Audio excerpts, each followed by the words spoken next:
Welcome to the afternoon session of the second day. This session is called Arguing for Pure Experience. And the first speaker is Stephen Post, who's the Institute president, and he's a researcher in the health and social sciences, philosophy, and religion. He's at the medical school at State University of New York, Stony Brook. He's the author of many books and articles, and he's received awards for outstanding contributions to medicine, and I think you're in for a treat. So Stephen, the title of Stephen's talk is Consciousness, Mind, and the Deeply Forgetful.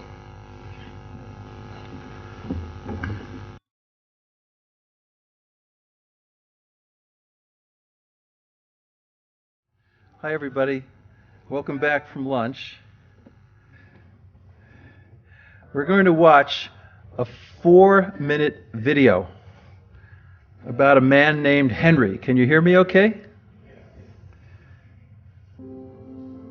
I have one resident that barely opened her eyes. She didn't respond. As much as I tried, I knew her for 2 years. No matter what I tried, massage wouldn't work, nothing worked. But when we got introduced to the iPods, and the family told me the things that she liked, it was amazing once we put the iPod on her. She started shaking her feet. She started moving her head. Her son was just amazed. Okay, can we stop? Because now I'm getting all off. I'm seeing her all over again. It's okay, as long as they can hear it.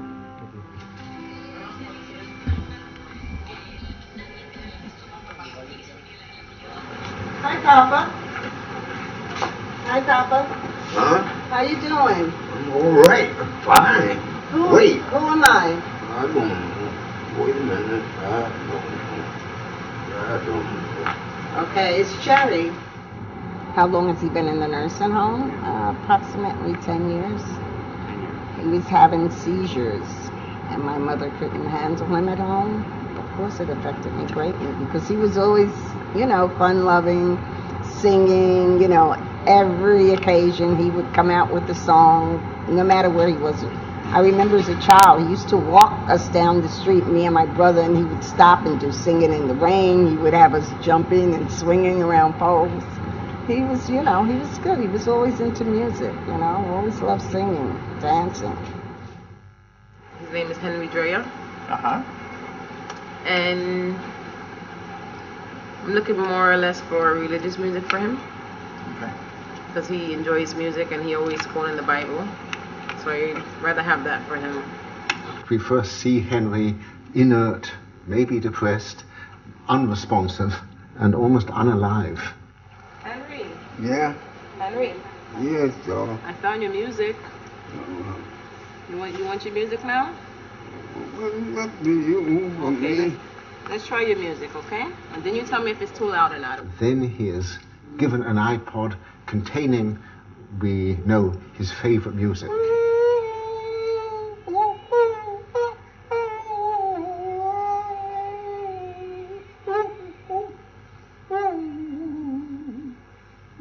And immediately he lights up. His face assumes expression, his eyes open wide.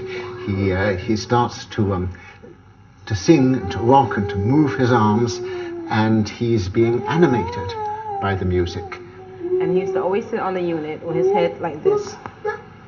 He didn't really talk to much people. And then when I introduced the music to him, this is his reaction ever since.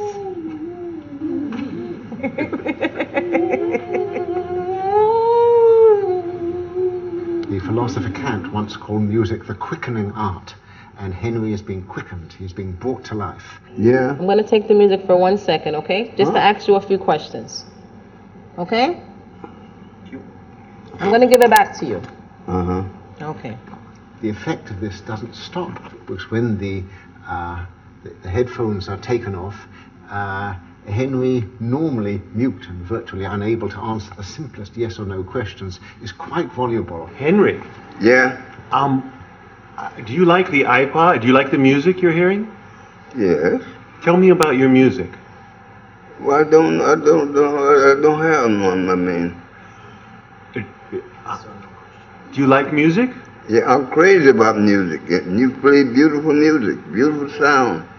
Beautiful.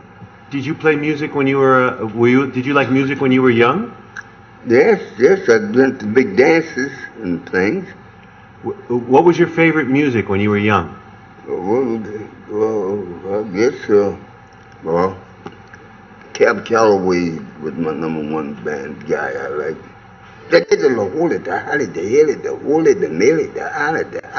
What's your favorite Cab Calloway song? Oh, I'll be home there for Christmas. Oh, you can count and plan on me with plenty of snow, mistletoe, present, wrap around your tree. Ow! So in some sense, Henry is restored to himself. He has remembered who he is, and he's reacquired his identity for a while through the power of music. What does music do to you?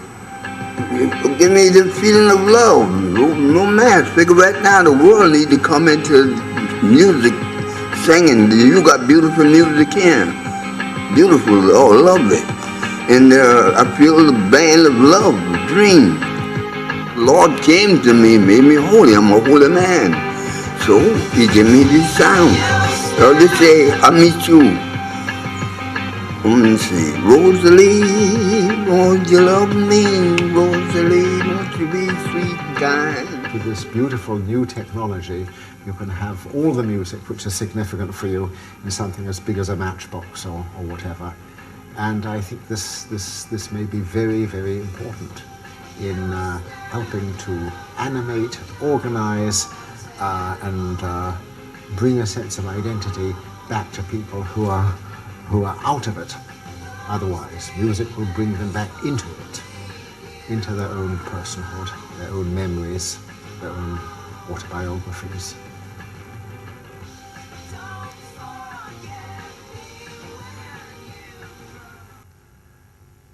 Music and memory is sweeping most of the world.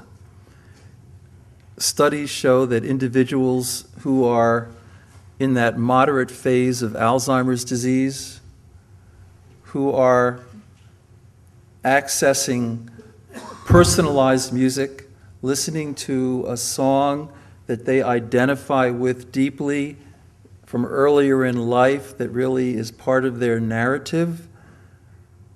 Just one dose of music and memory a day in a 10-minute period decreases the use of novel neuroleptics and all behavioral medications by 70%. The government of Canada has made iPods available to all people diagnosed with probable Alzheimer's disease from coast to coast. The state of Ohio, California, 15 states in the United States now are pursuing this, and many nations around the world, from Australia to Japan, find that this is the most meaningful intervention ever for the deeply forgetful. Years ago at Case Western, one of my colleagues, Peter Whitehouse, had discovered the so-called cholinergic hypothesis that the depletion of acetylcholine in the hippocampus was at least related to Alzheimer's disease.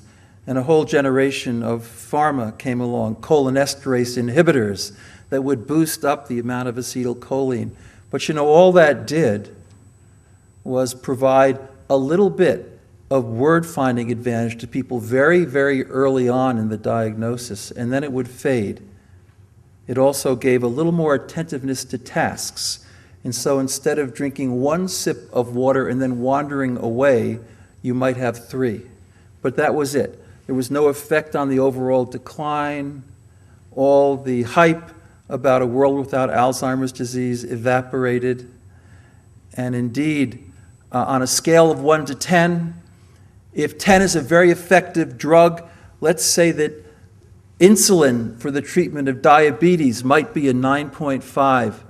The available drugs for Alzheimer's are probably a 0.05, less than 1.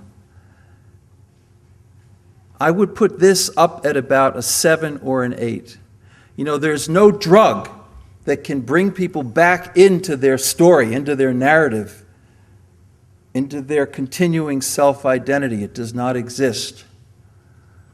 Poetry can be helpful.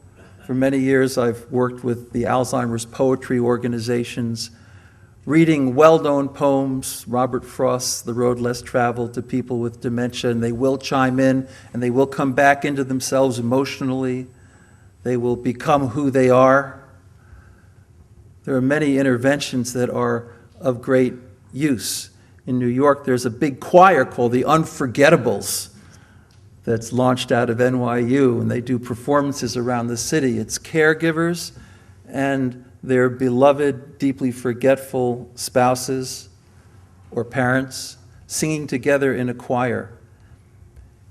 Indeed, this kind of intervention is so effective that some of the very good neuroscience journals are now talking about rementia, not dementia, but rementia, not to overstate it, but a slight recovery of capacities, of communicative capacities and emotional presence through the use of personalized music. So think about that. Everybody knew anecdotally that music made a big difference. When I was a boy, my grandmother died of what was probably Alzheimer's disease, although they didn't even use that term back then. And I would visit her in a nursing home. I'd help her with assisted oral feeding, and I would sing a song that I knew she liked. And whenever I did that, she would light up. You would probably know her because she wrote a lot of cookbooks and etiquette books and such things. So I'm a believer in using our moral imaginations to ask ourselves, what can we really do to connect with the deeply forgetful? It's an important question because, for example, in 1939, Nazi Germany began a program called Tiergestrasse 4 in Bonn, where several psychiatrists over a year and a half took 70,000 individuals out of asylums. About half of these individuals, it has been shown by historians, had probable Alzheimer's disease, or at least dementia syndromes. The others were developmentally, cognitively imperiled. And they left them to freeze out at night in the cold snow, in the vats of ice water. This was where the hypothermia experiments got started. And note, these were not Jews, these were not people of color, these were not discriminated against groups. These were, if you will, pure blood Aryans. They would be brought back into the asylums, and they would be warmed up at different temperatures, in hot water, in hot blowing air, to see if they could be brought back to life, which of course they couldn't. And the Nazis' justification for this was that they wanted to know at what point it would become futile to send rescue teams into the cold, icy waves of the North Atlantic to save downed pilots.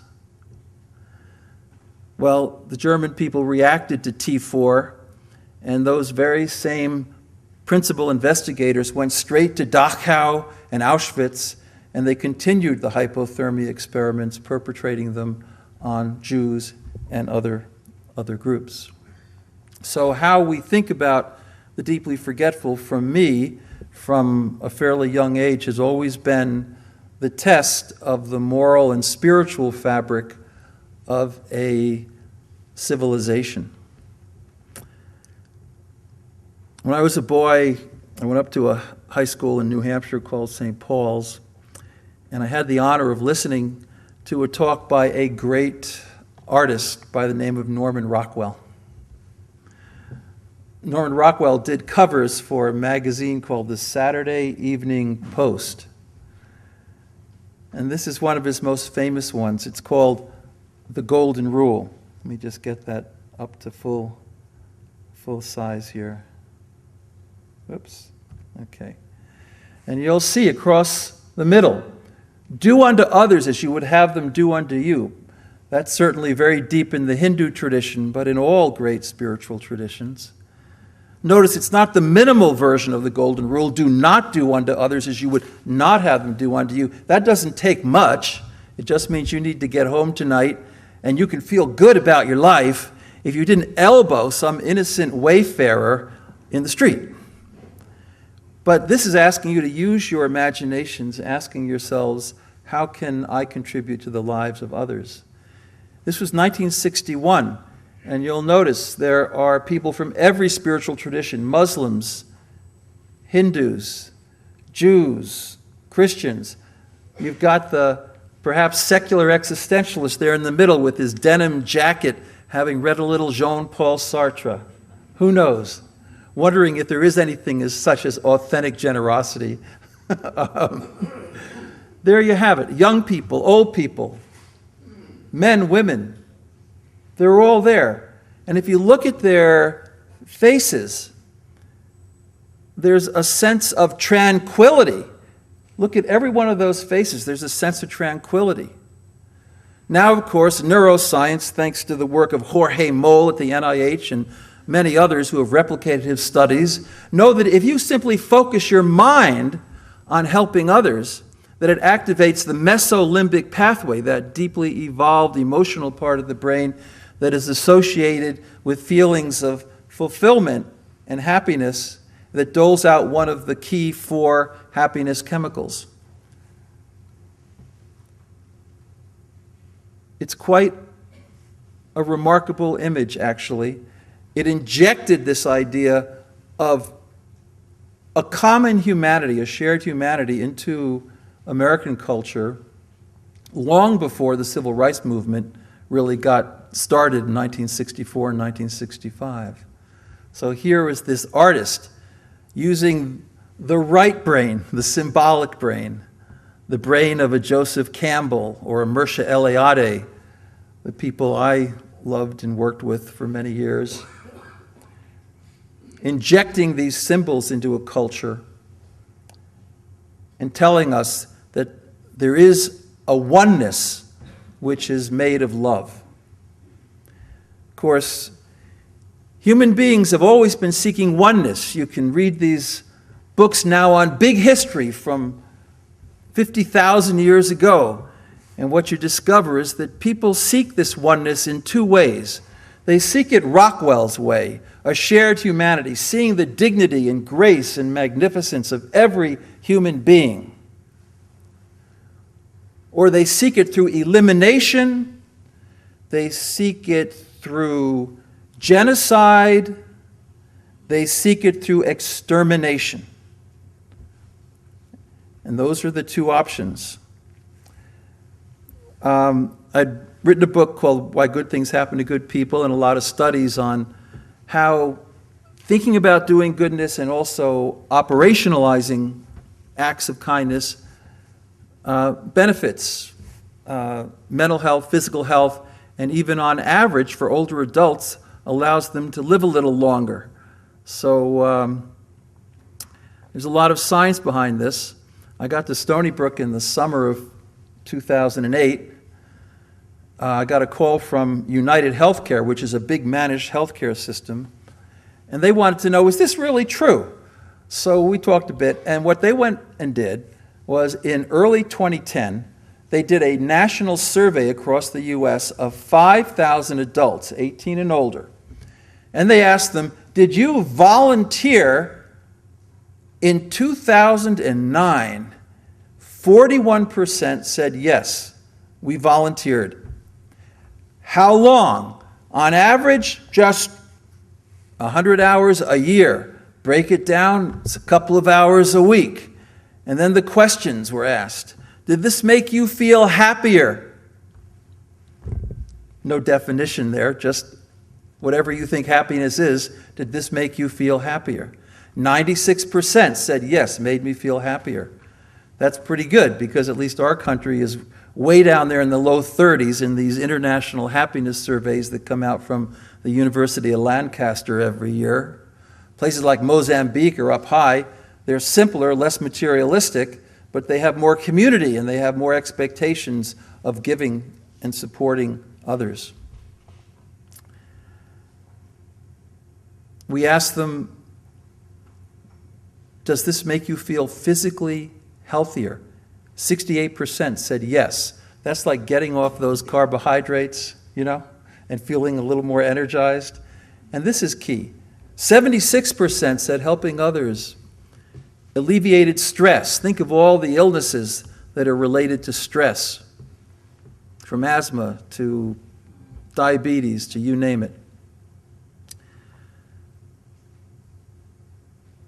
76% said it reduced anxiety. And here's a great figure. 78% said it helped them recover from loss and disappointment.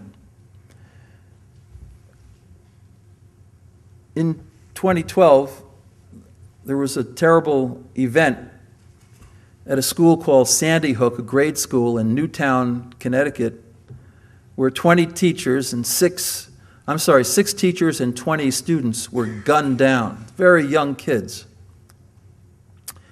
And I was up there poking around and interacting with some people. I know a few folks from Newtown. And here's what I noticed. You could walk into a Starbucks, by the way, and nobody was uttering a word. It was total silence. Everybody was so stunned, so shocked by this massive death.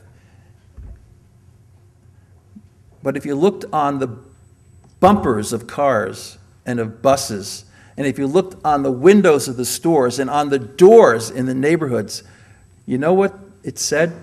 The bumper sticker said, "We are Sandy Hook. We choose love." We are Sandy Hook. We choose love. Not the love of chocolate, not the love of designer jeans. I'll give you a definition of love that I like to use because it doesn't involve any fancy languages. I think everybody can connect with it.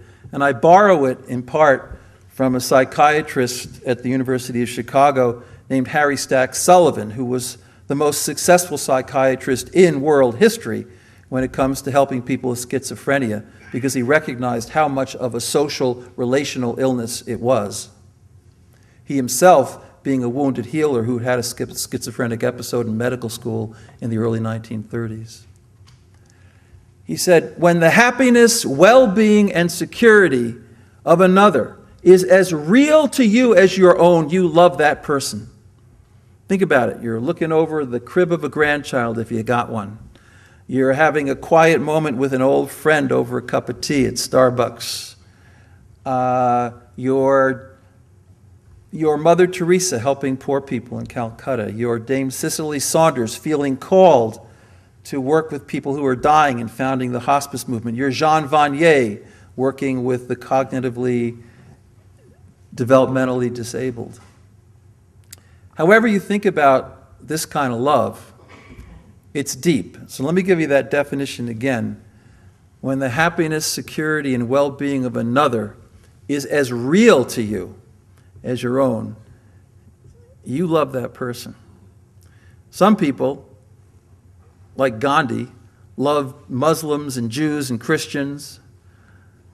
And sometimes when they love everybody, like Rockwell has it up here, including the deeply forgetful, but when they love everybody, not just some small fragment of humanity, but everybody, well, they're a threat to those who only love, in that particular instance, Hindus. So Gandhi was assassinated. Rabin in Israel loved people of every tradition. He was gunned down by a radical Jew. Sadat, gunned down by the Egyptian Brotherhood. Abraham Lincoln, Martin Luther King, Mrs. Bhutto, Malala shot twice. The The list is as long as my arm because, again, our goal, our ideal is always to affirm a shared and a common humanity, an exceptionalist love. But regrettably, people get caught up in these very destructive, fragmentary loves that actually tend to depersonalize and dehumanize and even demonize outsiders. So, I heard the term happiness thrown about here over the last day and a half, and I just thought I'd begin with this because I think it is the secret. By the way, when I heard Rockwell speak, I was only about 14 years old at the time. That was a while back. He said something that was really interesting. You see the middle of this picture? Let me walk over here. Can you see this white circle? Can you see that? Yes? Okay.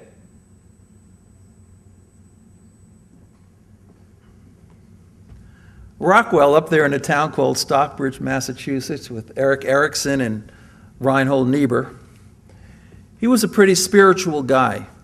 And what he believed, he loved all religions. He believed that if you lived according to this golden rule, that would be a window toward the divine, however you consider that, a supreme being, ultimate reality, ground of being, God, whatever.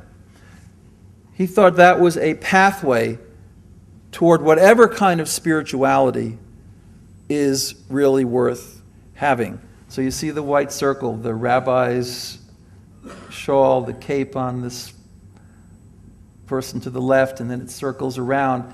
He actually thought that maybe, mystically, that love is like the energy of a light, some sort of mysterious reality that underlies the entire universe, that precedes the Big Bang, that existed before time and before space, and that in fact is the final meaning of life, and it's the only energy that is going to bring us, I think, through a lot of the problems that the world confronts now as a human species.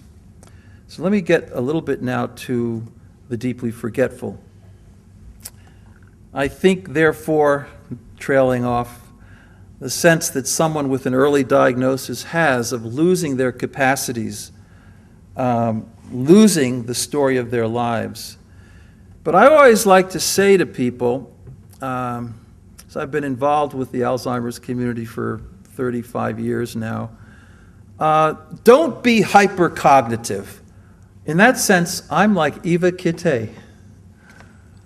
I actually reject almost all modern philosophy ethically because it defines personhood in highly rational terms, Kantian or Lockean.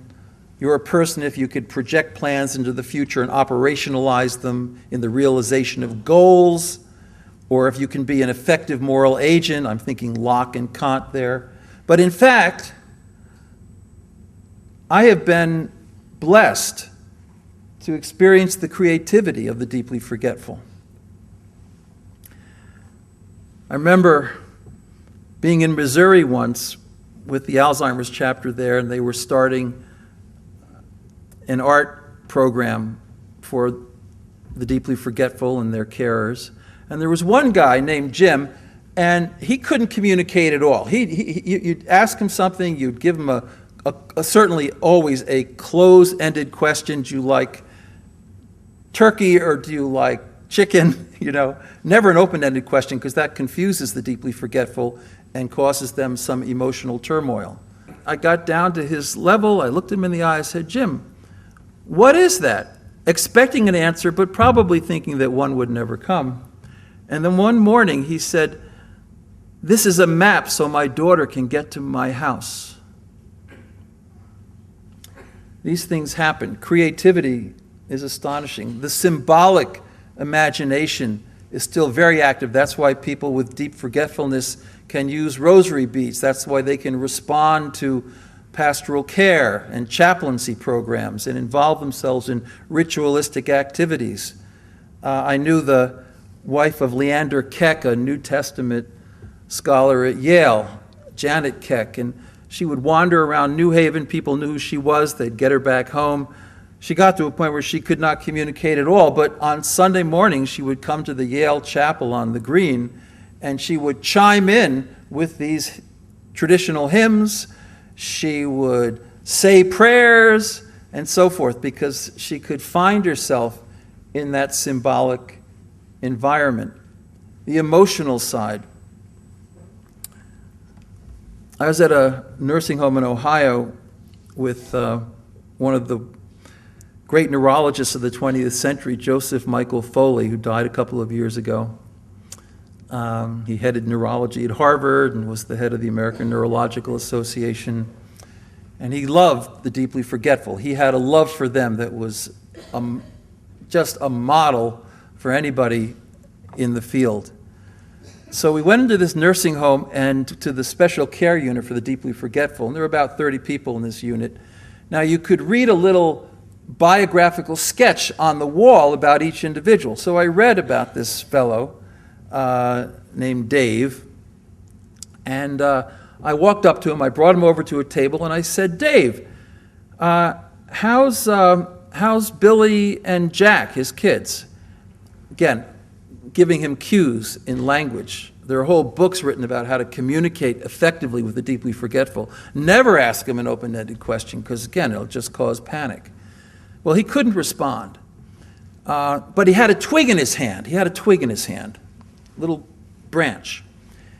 And he looked at me, and with his incredible emotion of joy, it was not happiness, because happiness is just kind of trivial in a way. It's, a set point, comes and goes depending on externalities. But there was this effervescent joy in this guy.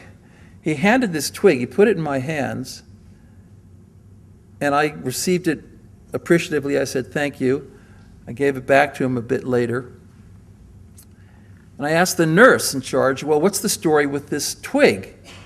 And she said, "Well, he grew up on a farm in Ohio, and he loved his father very much. His father was very good for him.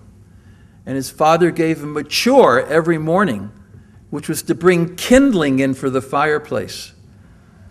So like about half of people with dementia of the Alzheimer's type, he had gone back to that point earlier in his life that he associated most with tender, loving care, with the attachment of love.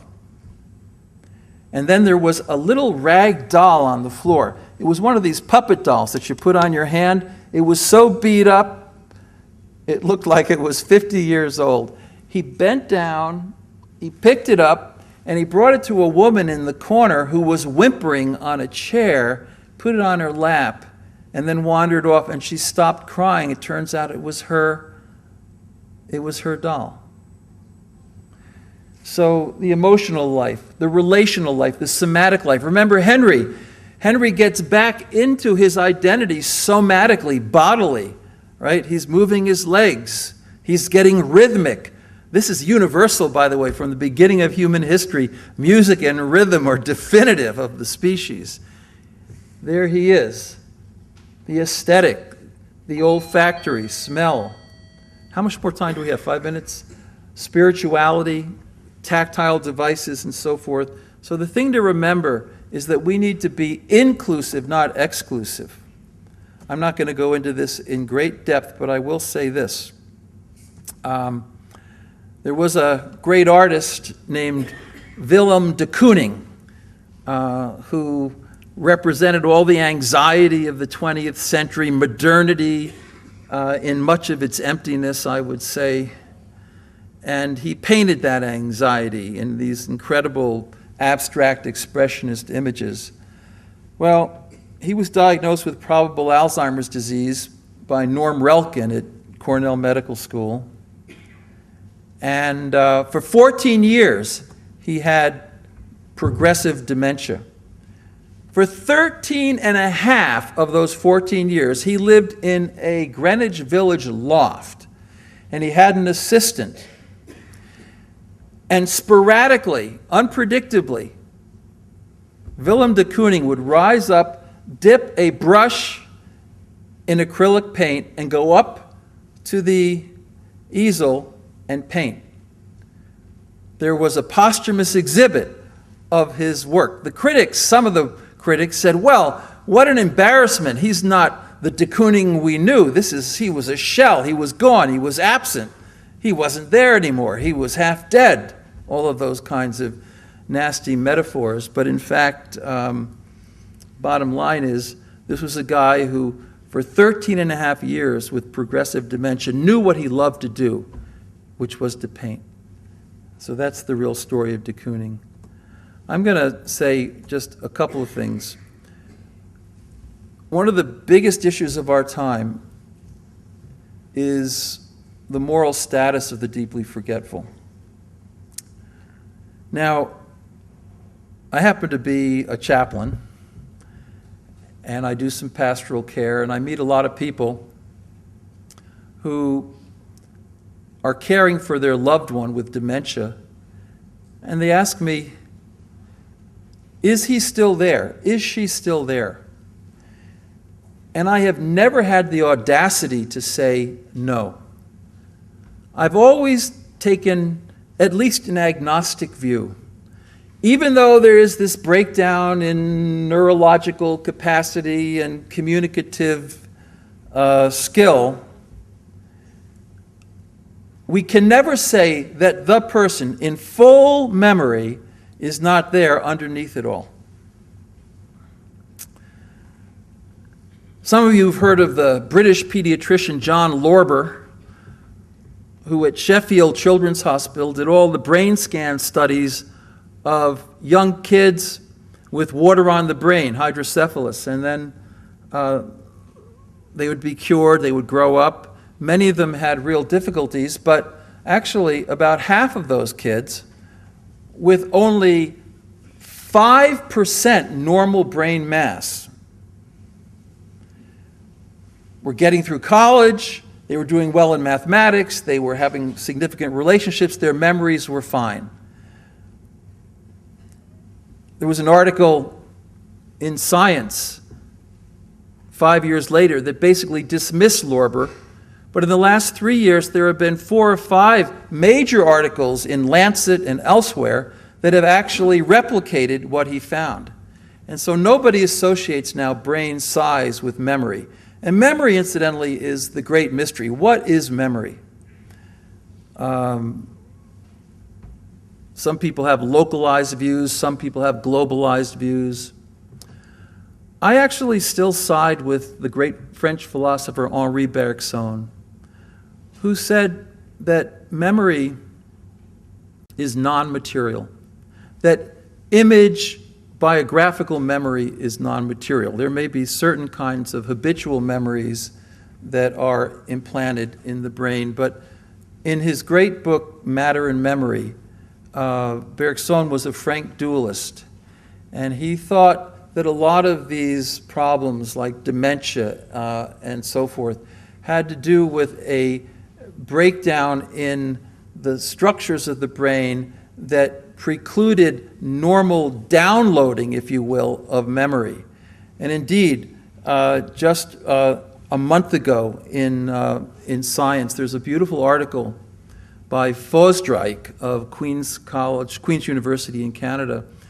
And he actually makes the claim, building on work that's been in existence for 20 years now, that at least some aspect of memory is stored in something like a cloud. Now, if you're in a spiritual mood, we're talking about the one mind. We're talking about consciousness. We're talking about the idea that even though we may not have access to memory, and it may appear that the story of a life has evaporated, in fact, perhaps it hasn't. I'm not making a firm statement about this, but I do think that we need to be very open-minded about the continuity of personal identity and self-identity despite the struggles of deep forgetfulness. So my simple point, and I'll end up here, love, when the happiness, security, and well-being of another is as real to us as our own, we love that person. And a real good test case for love, better than all the pharma. You know, I work with Peter Whitehouse on the cholinesterase inhibitor stuff, on Tacrin, and later on with Aricept with the multi-site studies. I got to tell you, there's nothing better than love for the deeply forgetful, and they matter too, because everybody matters, and that's where we need to go. Thanks.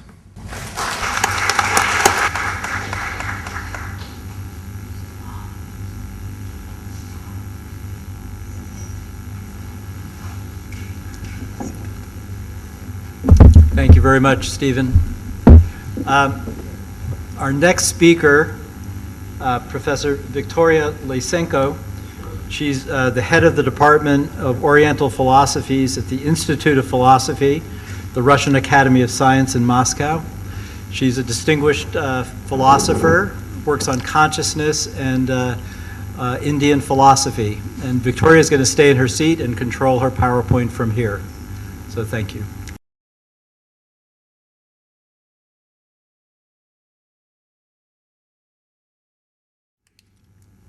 We have just come back from our wonderful lunch. Enjoying it was quite different.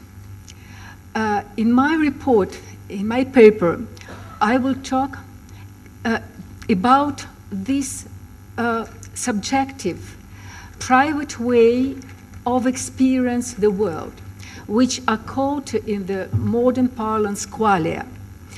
The term qualia refers to properties of sense experience, which being subjective, unique, and non-transmissible or reported by their very nature, constitute modes of experiencing the world characteristic of each human being, but accessible only from the first-person perspective. In the most promising, in my opinion, contemporary scientific theories of consciousness, the notion of qualia is viewed as an obstacle to their final triumph. Qualia remain the last bastion of subjectivity, of privacy, of intimacy, which cannot be taken by assault with the help of purely objective scientific methods. Until now, to my knowledge, the modern philosophers dealing with consciousness do not frequently refer to the heritage of the Buddhist schools that go by the name of Abhidharma, Vaibhashika and Sautrantika, the specialists of the Dharma analysis, as well as many achievements of the Buddhist logician and epistemologists are not very demanded by the modern cognitive sciences. The focus of contemporary philosophers who are interested in Buddhism is the Madhyamaka school, with its ideas of emptiness and relativity. This is due to the fact that the dialogue with the modern science is conducted on the initiative of His Holiness Dalai Lama and Tibetan Buddhists, who are the modern successors of this very school of Madhyamaka. My approach to qualia takes into consideration two different perspectives of inquiring. The first one,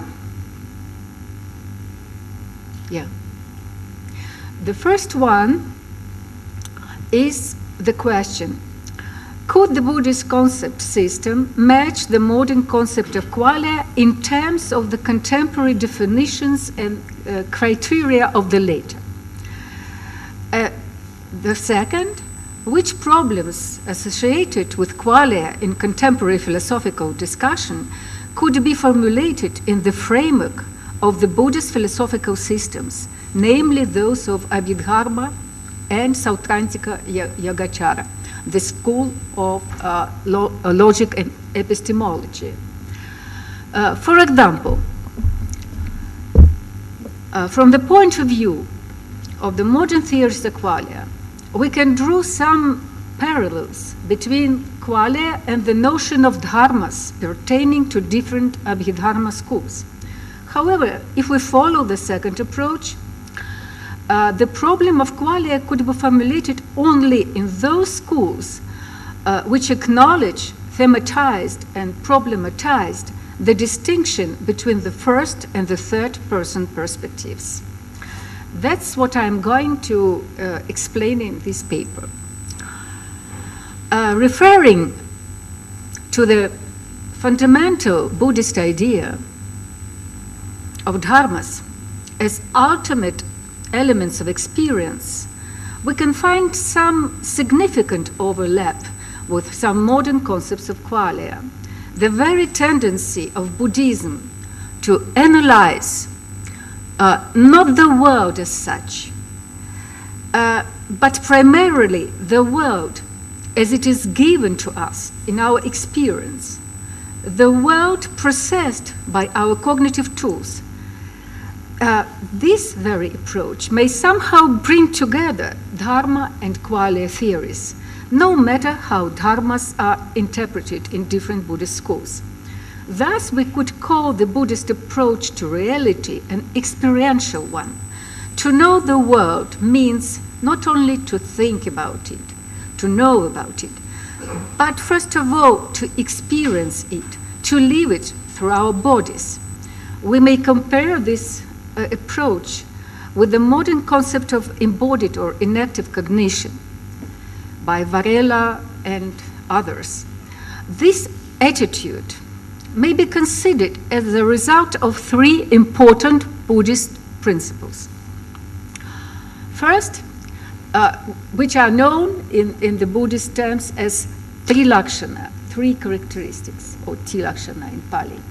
First is impermanence, anityata.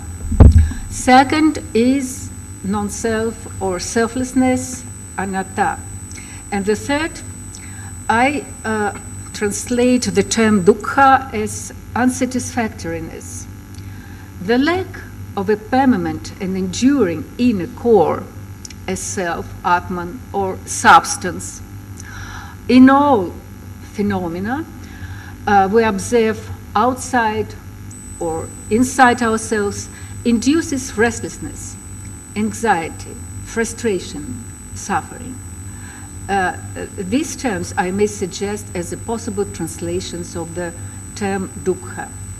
In modern philosophical language, this attitude is often called anti-essentialism. Essentialism means to take something as a constant essence, as endurable substance.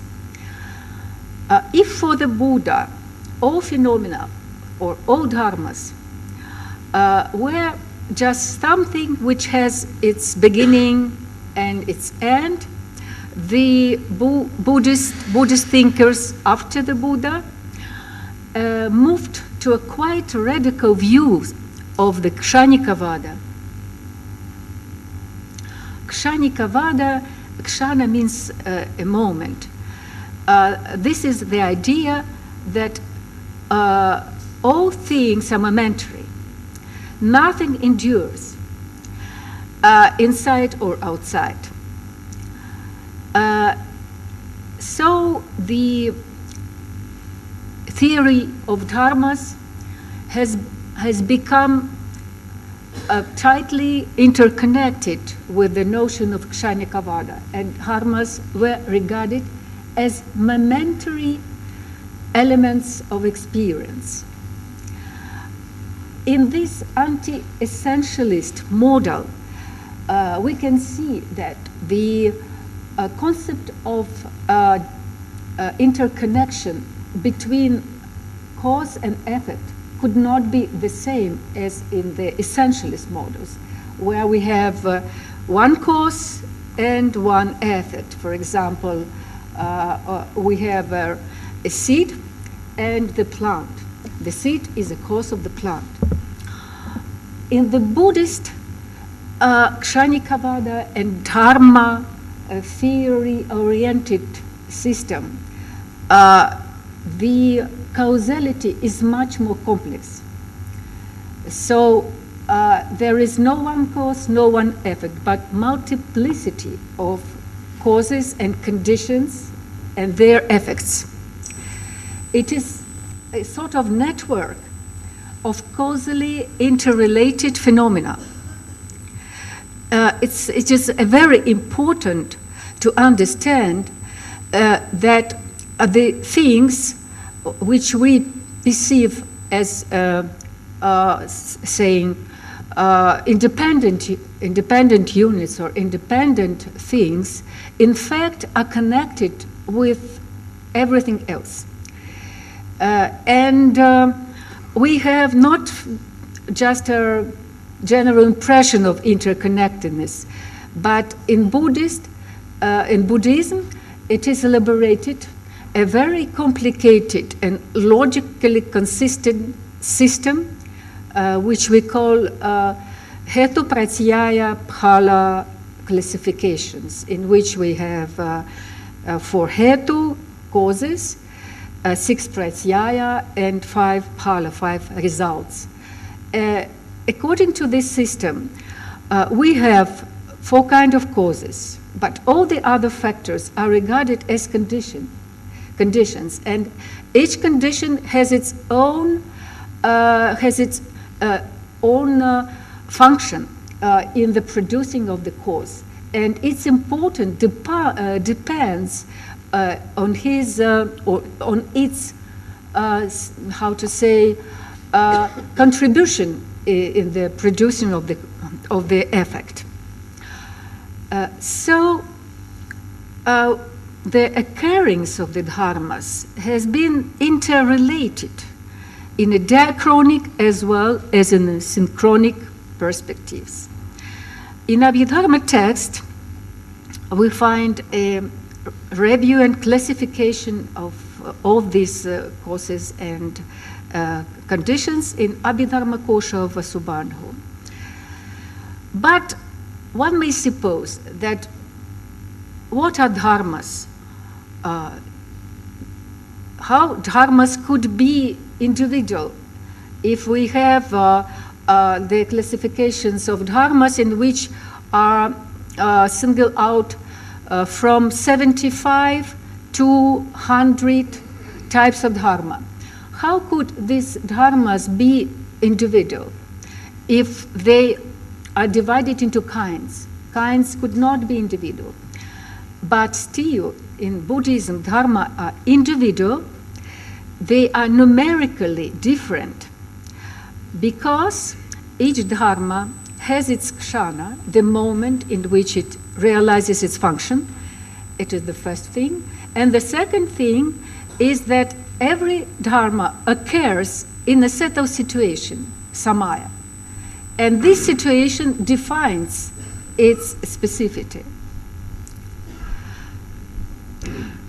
From the practical point of view, discerning dharmas has its source in meditative introspection, smriti or sati.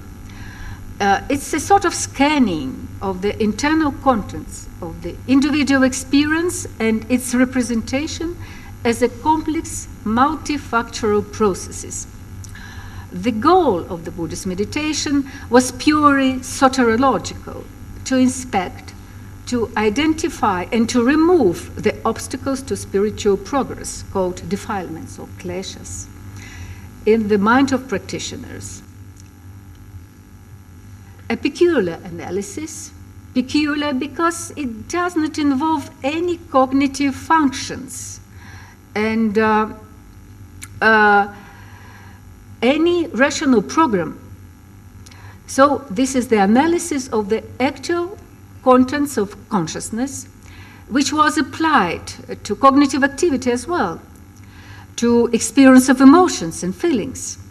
This analysis consisted in a comprehensive inventory of observable dharmas and in identification of the status of each of them according to different classification systems developed in the Abhidharma, like ayatanas, dhatus, khandhas. I don't have time, unfortunately, to get in details of these classifications.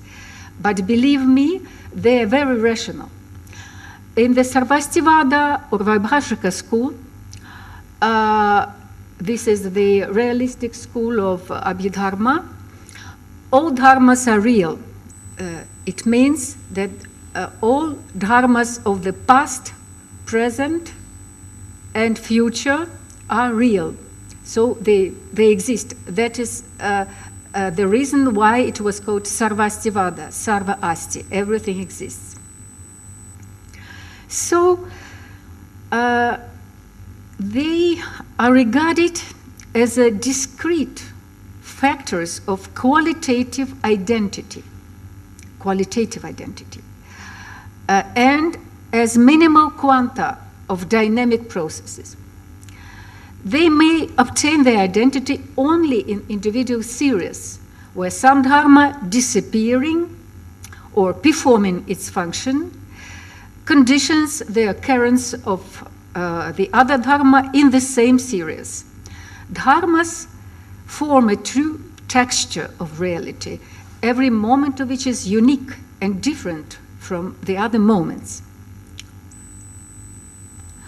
Some modern authors interpret dharmas as tropes, individual properties, atoms of qualitative identity, distributed at space-time points.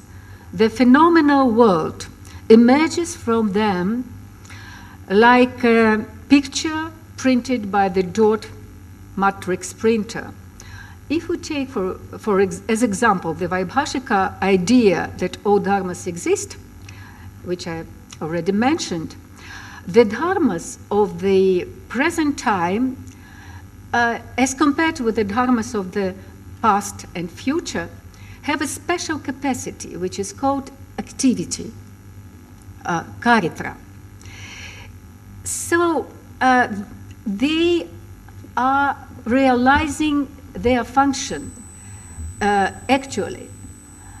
That is why it has seemed to me that the very good metaphor to render dharma into our modern, to introduce it into our modern mode of imagining things, of metaphorical images, it would be spike. We talked a lot about spikes yesterday. Spike, even in modern neurological terminology, it's a kind of metaphor. It's not a strict scientific term, it's a metaphor. It may also serve as a metaphor in our explanation of the Buddhist Dharma. Why not? Because in the final analysis, dharmas are this moment of experience that are imagining and distinct themselves at the moment of their appearing. After that, they disappear, and it looks like, in imagery, we can imagine it like a flash, like a spike. Of course, we will not develop this into a kind of translation of literal translation of the dharmas, but to translate the dharmas, it is not possible to refer to one word because every word has its associations, and dharma are a very meaning-charged notions and terms, and they couldn't be translated literally. So I prefer to refer to some metaphors to render the meanings of the dharma.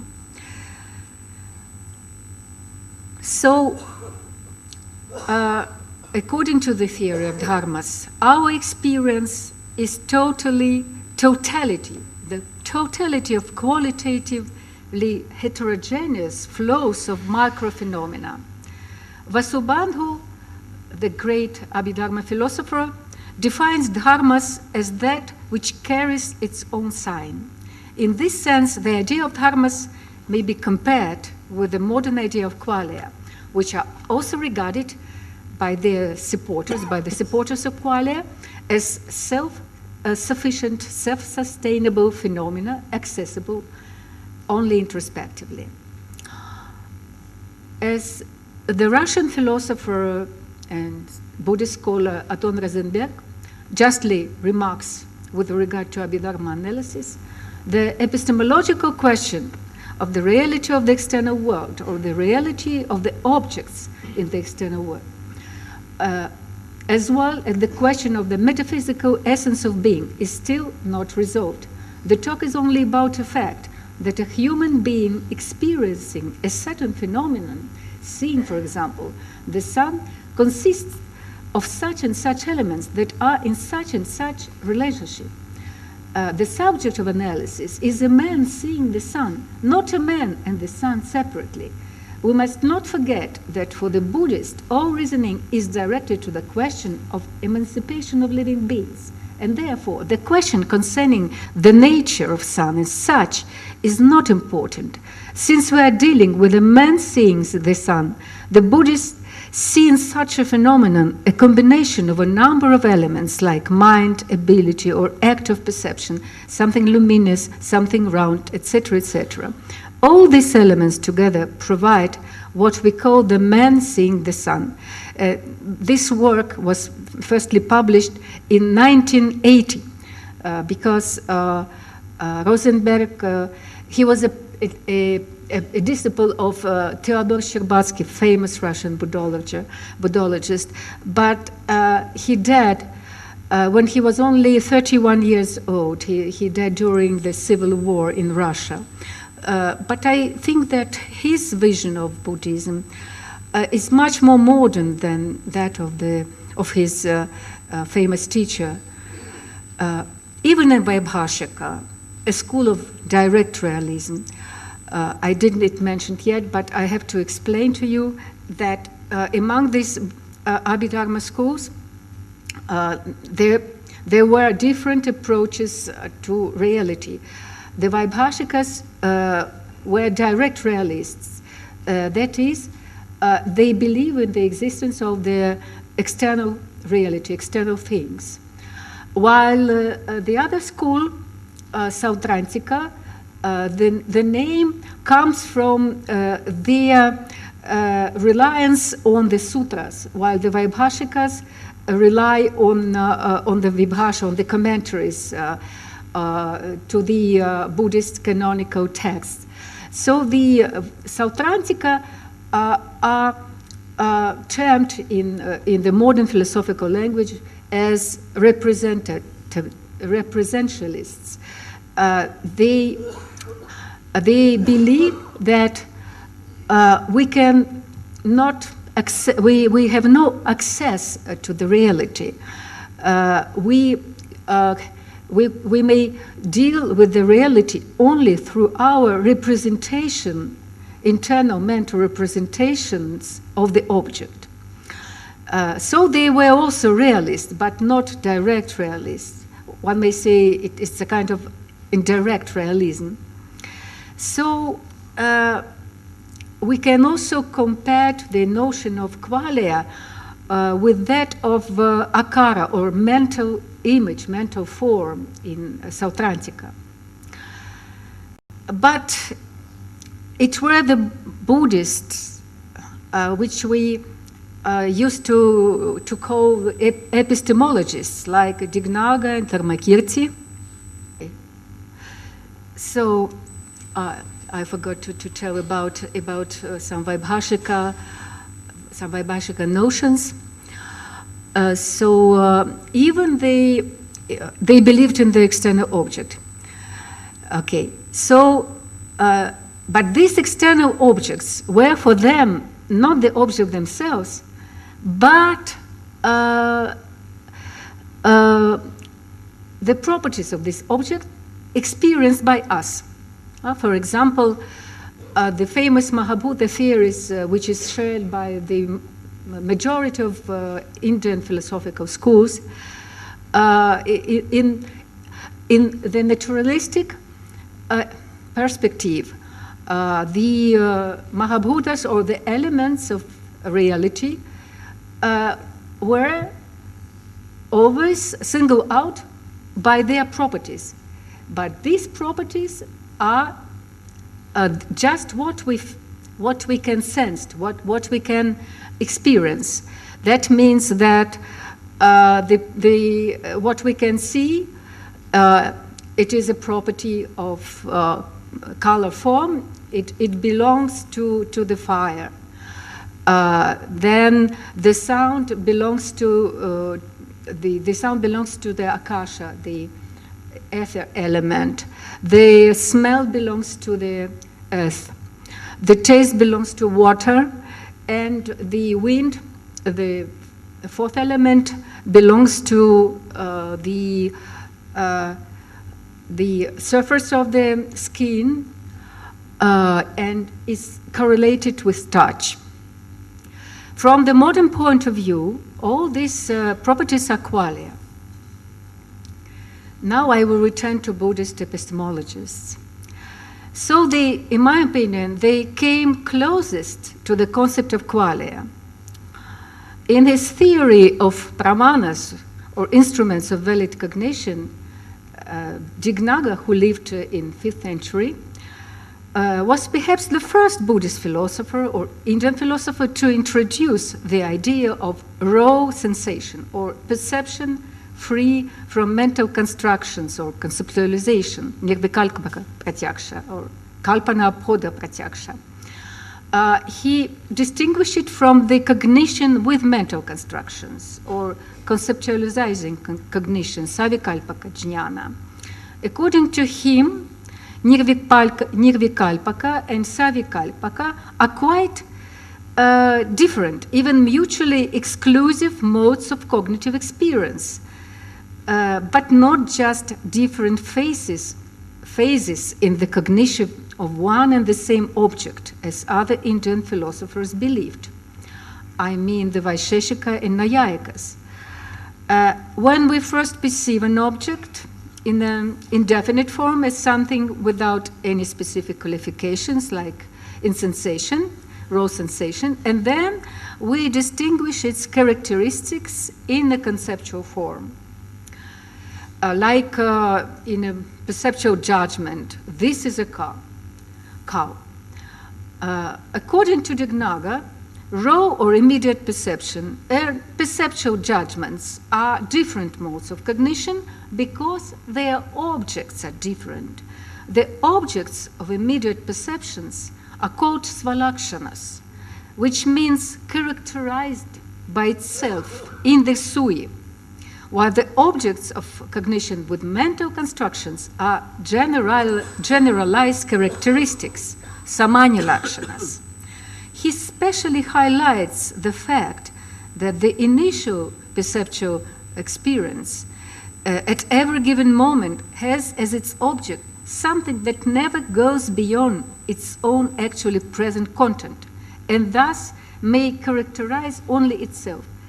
It is something quite particular and unique.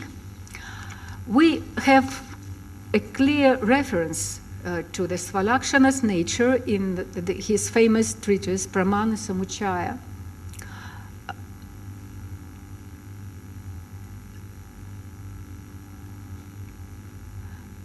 So the object of sense is the form which is to be cognized simply as it is and which is inexpressible. Mental constructions appear in perceptual judgments, which do not belong to the instrument of valid knowledge, pramana.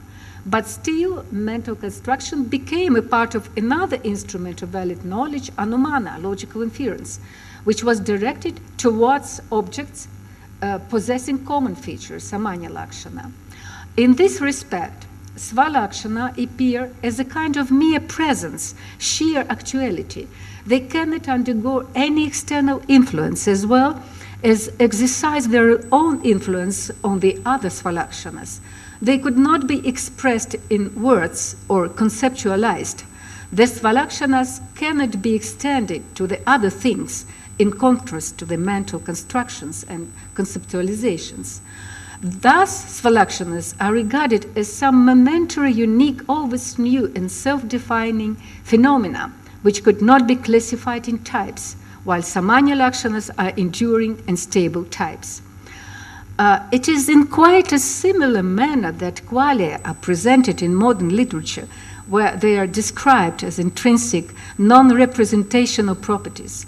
If we refer to the famous thought experiment about the case of Mary, a brilliant color scientist who lived all her life in a white and a black room, the Buddhist answer will be that all information that Mary has got about colors was in terms of Samanya Lakshanas, general characteristic, but she had no direct experience of the Svalakshanas, which could be only unique and private. Due to the lack of time, I cannot go into further details of the Buddhist concept of Svalakshanas, which is quite problematic in many respects. I can just mention several efforts to translate this term by Fyodor Shcherbatsky, who wrote a lot about Buddhist epistemology, and I think that all his translation may be regarded as true, but depending on the context. So these translations are bare, point instant, ultimate particular, and even the Kantian thing in itself. So much about the first problematization.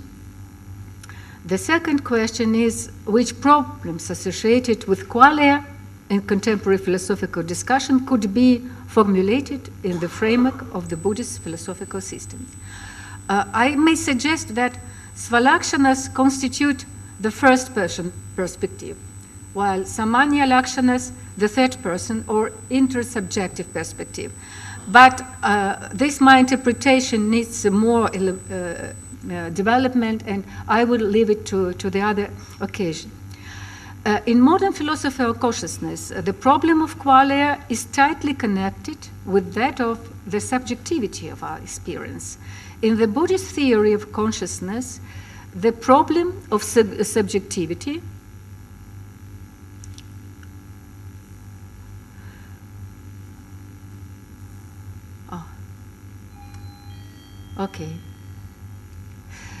so the problem of subjectivity is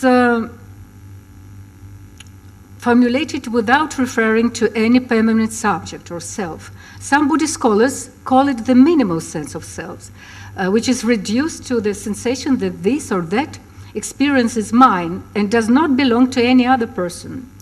As I already forgot about the time, excuse me, I will come to my next slide.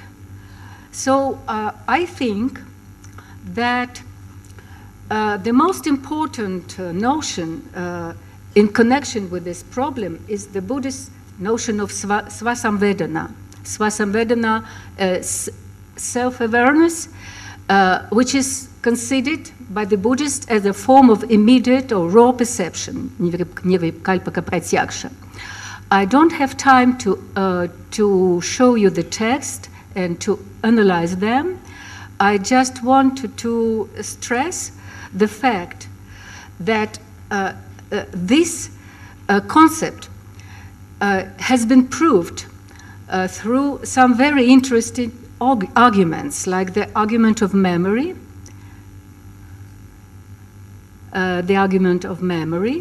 The fact that one can recall one's previous cognition proves that any cognitive act includes not only a previous sense experience of the object, but also a previous cognitive awareness of this experience. Otherwise, it would be impossible to remember it. I just summarized the text of Dharmakirti. if we refer us to the modern philosophy of consciousness, we find quite similar classification of awareness into pre-reflexive awareness and reflexive awareness, which coincides literally with the division which we know from the Buddhist philosophy between self-illumination, svaprakasha, and other illumination theories. And in modern philosophy, we are talking about first order self-illumination thesis, svaprakasha, and higher order thesis, reflected theories. And I also must refer to the phenomenological division, phenomenological idea of pre-reflexive self-consciousness, which belongs to the very nature of consciousness as distinguished from reflective self-consciousness. And I'm coming right to my conclusions. So I suggest that the Buddhist approach is quite close to that of phenomenology, and that both may provide some arguments for those cognitive scientists who try to defend qualia against the attacks of functionalists. At the same time, the term qualia cannot be applied to Buddhism in its entire range of meanings, because the Buddhist division between subjectivity and objectivity does not bear any clear ontological implications, as both are included in the realm of personal experience, where we could find a sort of not very pronounced distinction between subject and object. Therefore, the qualia do not play in Buddhism the role of counterbalancing any objectivist strategy.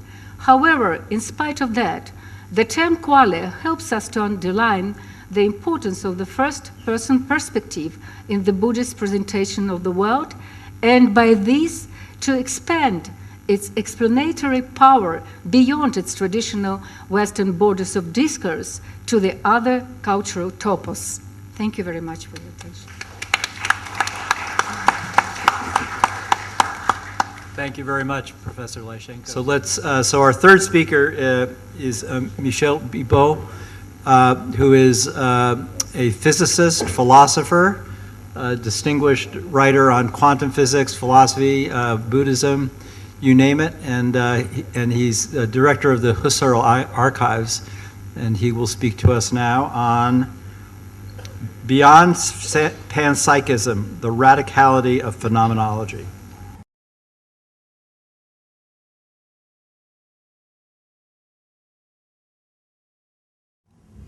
Okay, thank you very much. It's a pleasure to discuss with you and to present a comparison between two things, between a metaphysical doctrine, which is called Panpsychism, and a discipline, which is called phenomenology. So you see already I distinguish carefully the types of things that I'm comparing. One is a metaphysical doctrine, the other one a discipline. Panpsychism is a doctrine that says that the psyche, namely mind, so to speak, is dispersed throughout the world, throughout the things, throughout the physical objects, instead of being restricted to certain particular entities called human beings or human bodies. And phenomenology is a discipline that aims at describing lived experience. I think that the justification for this comparison is that, as we know already, as we have heard several times, something very important is missing in the picture of the world which is given by the objective sciences. This thing that is missing has received various names, none of which is completely satisfactory. It has been called qualia, experience, consciousness, everything. But the most important thing to understand is that, science is meant to connect appearances between them by means of laws, the so-called laws of nature. But the very fact that something appears is completely out of its domain because it is presupposed by it. That's the reason why I used to say that science, objective science, has a huge blind spot in the heart of it. So, but the positive aspect of science is that the more it progresses, the more it prevents one from giving false qualification of what is missing in it. Sometimes, thinkers of the past have advocated the existence of entities such as entelechies, élan vital, that means a sort of force of the life, or a sort of ghost-like soul, or a sort of spirit. A wind, which is beyond, the palpable material elements. But each one of these kind of entities have been, so to speak, replaced by a mechanism. For instance, the so-called vegetative soul of Aristotle has been replaced by metabolism. The élan vital can have been replaced by, for instance, the DNA working or interplay with the whole metabolism of the cell, and so on and so on. Now, in this retreat, there were two words that seemed to resist. It was mind and consciousness. But even mind and consciousness have been given new definitions that apparently exclude the famous missing element of science. For instance, in cognitive science, mind has been defined as a system of information processing for problem solving and decision making. Okay, but in this definition, you have nothing like, lived experience. Also consciousness. Consciousness sometimes have been redefined as metacognition or higher order thoughts or synthesis of representations, a function of synthesis of representation. But here again, you see that there is something missing. What is missing is what it is like to undergo these processes, these functions of metacognition and synthesis of representations. So, fortunately, there was a philosopher called Ned Block who finally tried to extract the last bit which was missing. And he called that the phenomenal consciousness, as opposed to what he called the access consciousness. In access consciousness, he gathered all the functions that are ascribed objectively to consciousness.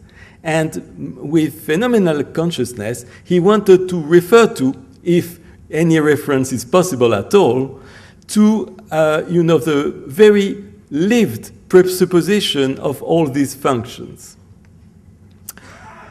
So since there is still something missing in the picture of objective science, then a dramatic initiative is needed in order to compensate this missing element, compensate for this missing element. What kind of dramatic initiative should we take? I think there are two of them on the market, so to speak, of ideas.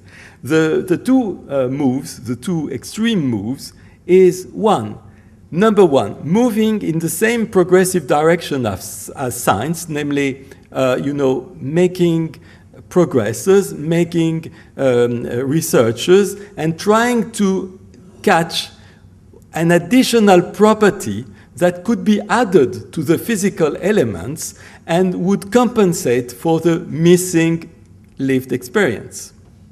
This progressive move, this move in the same direction of science that adds something to science, is called Panpsychism, namely the attempt at distributing mind in every single physical element, including the most small, minute, and elementary particles.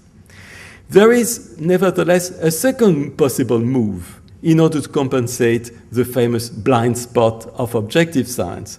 This second move is rather exactly the opposite of the first one.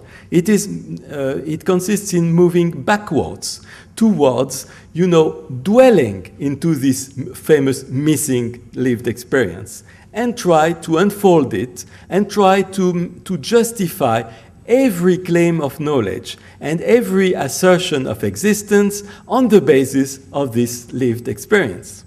this regressive backwards move towards lived experience is called phenomenology.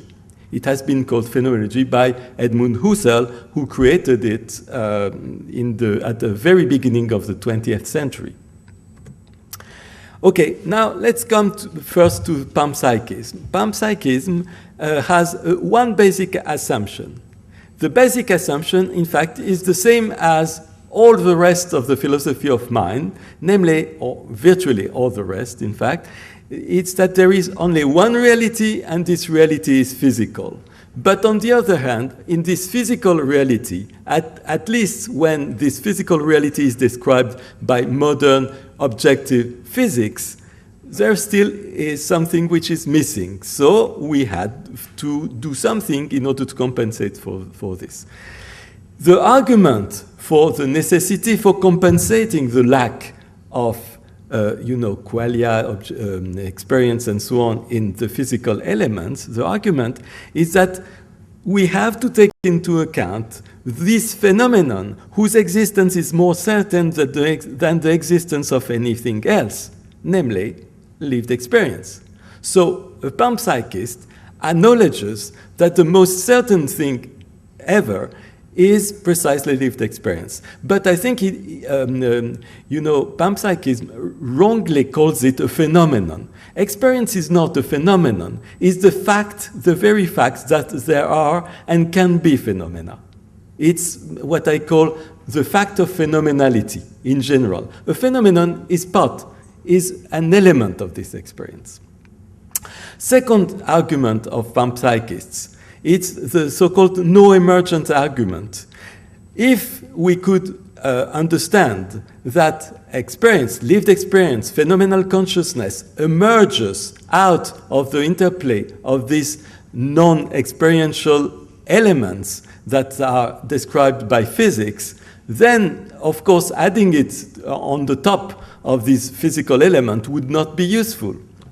According to Galen-Strawson, for instance, it's not possible to accept that lived experience emerges from the interplay of physical particles because, as he says, there must be something about X, and X alone, in virtue of which Y emerges and which is sufficient for Y. Let me give an example. Let me take the molecules of water. The molecules of water have no property of liquidity when taken in isolation. Yet they have something special which is called van der Waals interaction, in virtue of which you can understand that the property of liquidity emerges out of an interaction of many, many, many molecules of water. This is not the case for neurons or for anything that is known at the moment. There is nothing in virtue of which experience could emerge. So we have, according to the panpsychists, we have to ascribe experience as a fundamental and as an additional fundamental property to things, physical things.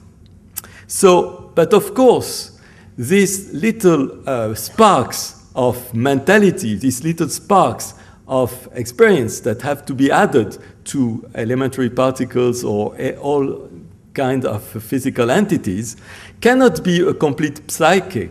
They cannot be that because obviously we understand that a complete psyche with all the reflectivity, all the memory and so on is a property of a complex being. It was called by Leibniz little perceptions. Little perceptions are instantaneous moments of perceptions, and they are opposed by Leibniz to apperception being the global thing, okay, the global, mentality and experience.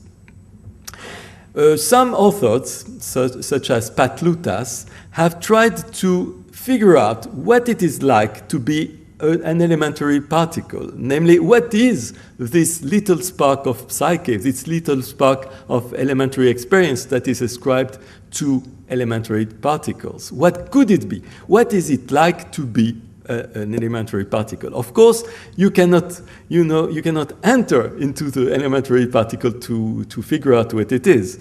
even less than you can be a bat. But at least you can observe the behavior of this particle, and it's exactly what Patlut has tried to do. So he derived from this observation of what he called behavior, that's what we can call motion, or law-like behavior. He derived from that this putative, hypothetical experience was devoid of structure, devoid of complex intelligence, devoid of reflectivity, that it is fleeting, temporary, transient, and repetitive. Yet, he says, it is a little bit sentient. So this is what makes it psychical.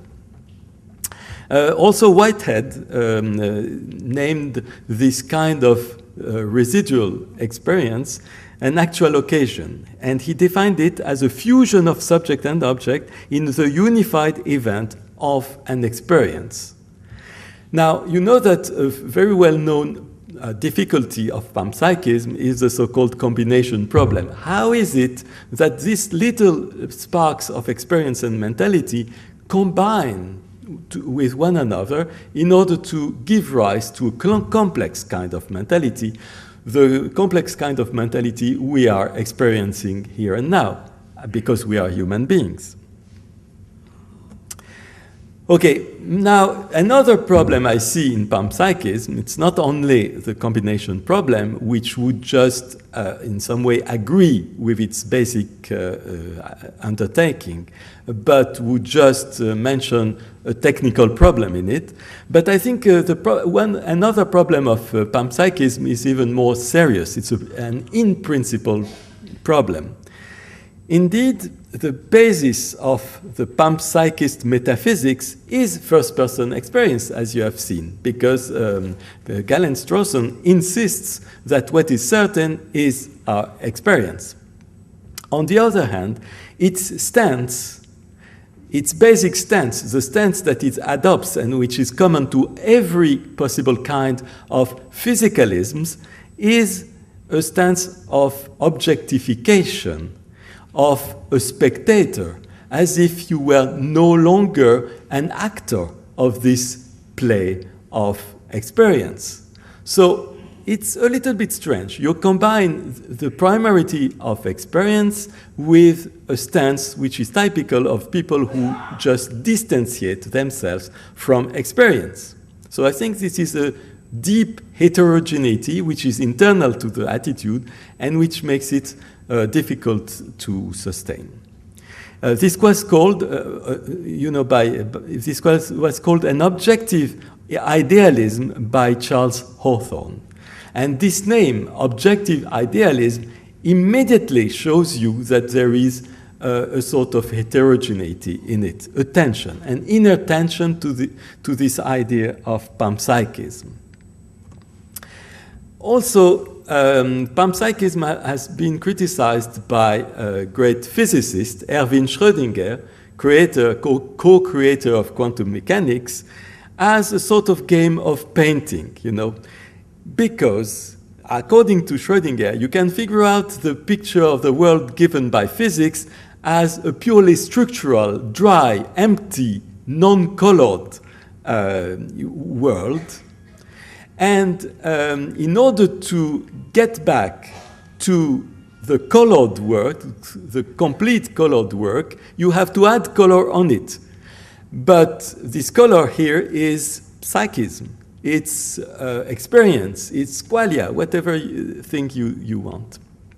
So let's read Schrödinger. If one tries to put subjective qualities in or on, as a child puts color on his uncolored painting copies, it will not fit. For anything that is made to enter this world model willy-nilly takes the form of scientific assertion of facts, and as such it becomes wrong. Why? Because, this idea of panpsychism, according to which you must add some additional fundamental properties, which are psychical properties, looks like you are adding something like an objective property. But in fact, you are not adding an objective property.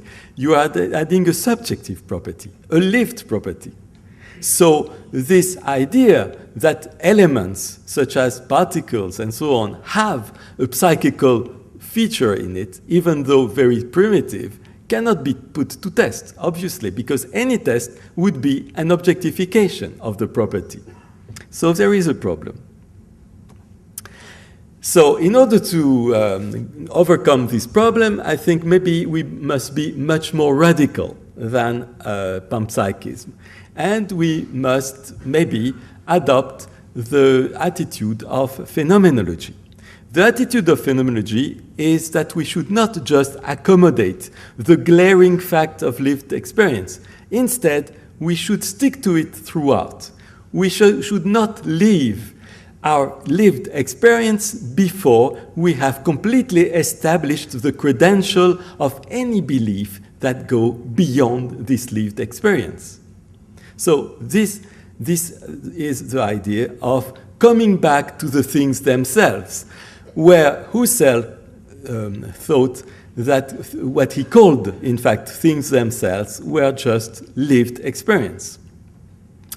So Husserl asks us, I quote him, start from a knowledge that is not logically deduced, a knowledge which is immediate, clear, and doubtless, the immanence of lived experience. So his move is very similar and inspired from the one of Descartes, who just said, I can doubt of everything around me, but what I cannot doubt of is the fact of the doubt. It's the act of doubting. I can doubt of computers, microphones, and so on, but I cannot doubt that there is doubt. I don't even say I am doubting, because this is also a problem, but there is doubting. So there is doubting, that means there is experience of doubting. Now, be careful. Phenomenology could be mixed up with another assumption or another doctrine about the nature of being. For instance, you could figure out that phenomenology is asserting the existence of experience or the existence of lived psyche, something like that. It would be an idealism. But in fact, no. Phenomenology doesn't claim to be an idealism as a metaphysical doctrine. It just claims to be a new way of being, namely a new way of dwelling into this experience, which is usually escaped in favor of its contents, in favor of its objects. Moreover, phenomenology has among its main critical moves a deep analysis of the birth of physical knowledge. You know, physical knowledge, according to phenomenology, is not something which is just an act of picking what is given to me by the external world. Physical knowledge is a systematic work of organizing the conditions for acting and perceiving a world. There is no attempt of searching the nature of an allegedly independent world. Therefore, it must be said that the physical world is no longer the standard of ontology. The physical world is no longer the place in which you find real beings. Even the claim that there are real beings out there is suspended. For instance, I can give an example of this move, which is much earlier, actually, than phenomenology. It's Kant's demonstration that the structure of Newtonian mechanics is not just arbitrary. It's not just, a sort of abstract picture of the world out there. He showed that it can be understood, that Newtonian mechanics can be understood as an expression of the preconditions for elaborating objective knowledge of spatiotemporal objects. This was done not only in the Critique of Pure Reason, but also in another further book of Kant called The First Metaphysical Principle of Natural Knowledge. Now, this means that we have, with phenomenology, we have to overturn the slogan of panpsychism. According to panpsychism, there is more to nature than what the physics of observable objective properties can tell us. This more is the protopsychism or the experience, whatever you want as a name. But according to phenomenology, the more which has been postulated and projected by panpsychism, in fact comes before, not after objectification and theorizing. It comes before because it's already there. It's present. It's here. It's our experience. I will change the word. Previous to what appears, there is appearance. Previous to present items, there is presence. This could be the slogan of phenomenology. Okay, so you remember now that in order to access to the most elementary unfabricated experience, the one which with panpsychism supposes it is possessed by the elementary particles, panpsychism tries to study from outside the behavior of these elementary particles or of these very simple beings. For instance, you could try to study the behavior of bacteria. But according to phenomenology, no knowledge is to be acquired from just external observation, especially not a knowledge of our own lived experience. So, in order to arrive at the most primitive layer of experience, we don't have to observe the behavior of elementary beings. We have to dig into ourselves. This is what I call the archaeology of mind, or the archaeology of consciousness. You have to perform the stripping layer after layer of overfabrication of the mind in order to find the most elementary, the most universally present component of our consciousness. This idea of an archaeology of the mind was first developed, I think, by Freud in his Gradiva. For him, the point was to dig into consciousness to arrive at the level of the unconscious. Here, the idea is to dig into consciousness to arrive to the pristine form of consciousness, which is called pure experience. Also, Ferenczi in Thalassa called a very primitive element of experience, he called that the oceanic feeling. Now, phenomenology uses a very precise method to do that, to defabricate the mental superstructures and arrive to experience itself. It uses a procedure called the epoche. The epoche is a Greek word, and this Greek word means suspension of judgment. It was used by the skeptics, such as Sextus Empiricus and Pyrrho, in order to say that we have to suspend the verbal judgment we have about the world in order to reach ataraxia, rest, peace. Okay? But the phenomenological epoche is even more radical than this one, because it doesn't only suspend verbal judgments, it also suspends the pre-verbal perceptive judgments, because we spontaneously prejudge that this is an object. This is an object which has its own existence. But according to phenomenology, even that has to be suspended. Even that belief has to be suspended in order to display, in order to show to oneself the procedures by which we arrive finally at this belief. Okay. So now, when we have reached this state of epoche, when we have suspended the beliefs about the existence of external things, what do we get? Where do we arrive? In fact, it's quite difficult. Husserl said that when we do that, when we do the epoche, when we suspend judgment, when when we do what in Sanskrit you would call nirodha, we are initially in a situation which is akin to that of a person who was born blind, who has just undergone surgery, and who must now literally learn to see. When you arrive in this field of given experience, you are in a new realm. And I think the people who practice meditation for the first time have also this impression of discovering a land that they ignored almost.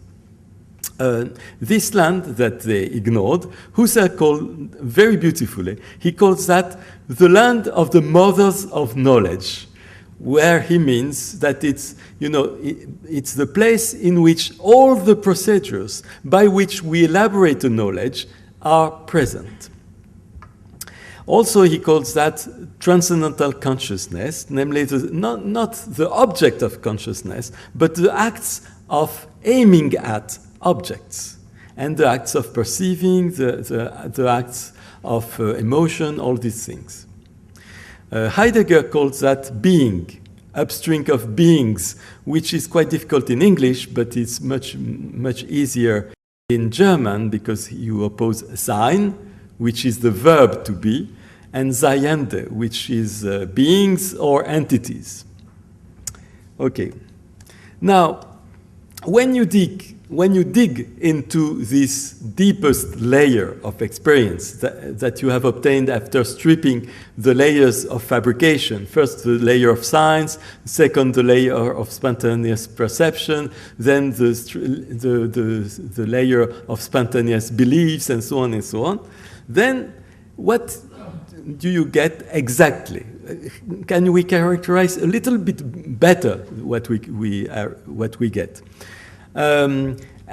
Michel Henry, a French philosopher, took as an example the experiences of pleasure and pain, which are without an object usually. You can be pleased about something, but you can also just experience pleasure. You can have a headache, but you can have a general pain, something which is not clear, which is a little bit general in you. So it's just a feel without a content, without an object, without intentionality. It's what Michel Henry calls the self-affection of the flesh. The immanent impression that the flesh is making on itself. So it's an embodied experience, but when we say embodied experience, we don't mean that we are combining an object called the body and a sensation. It's just the way the body senses itself before it takes itself as an object. This self-sensation of the body is the condition of possibility of any so-called outer sensation.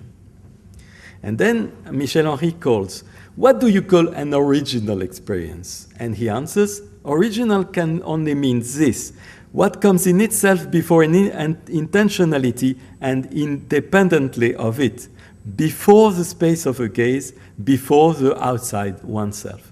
So something which is much more primitive than the projection of attention towards objects. Okay, now when we analyze a little bit more this flesh, this strange self-sensation of the flesh, we discover very interesting things. For instance, we discover that this flesh has the ability of a complete reversibility. It is jointly perceived. I can perceive something of my flesh as if it were an object, but it's also self-perceiving. Okay, we are not also, that means that we are not point-like spectators of what is manifest. We are a field of experiences which merges with what is manifest. For instance,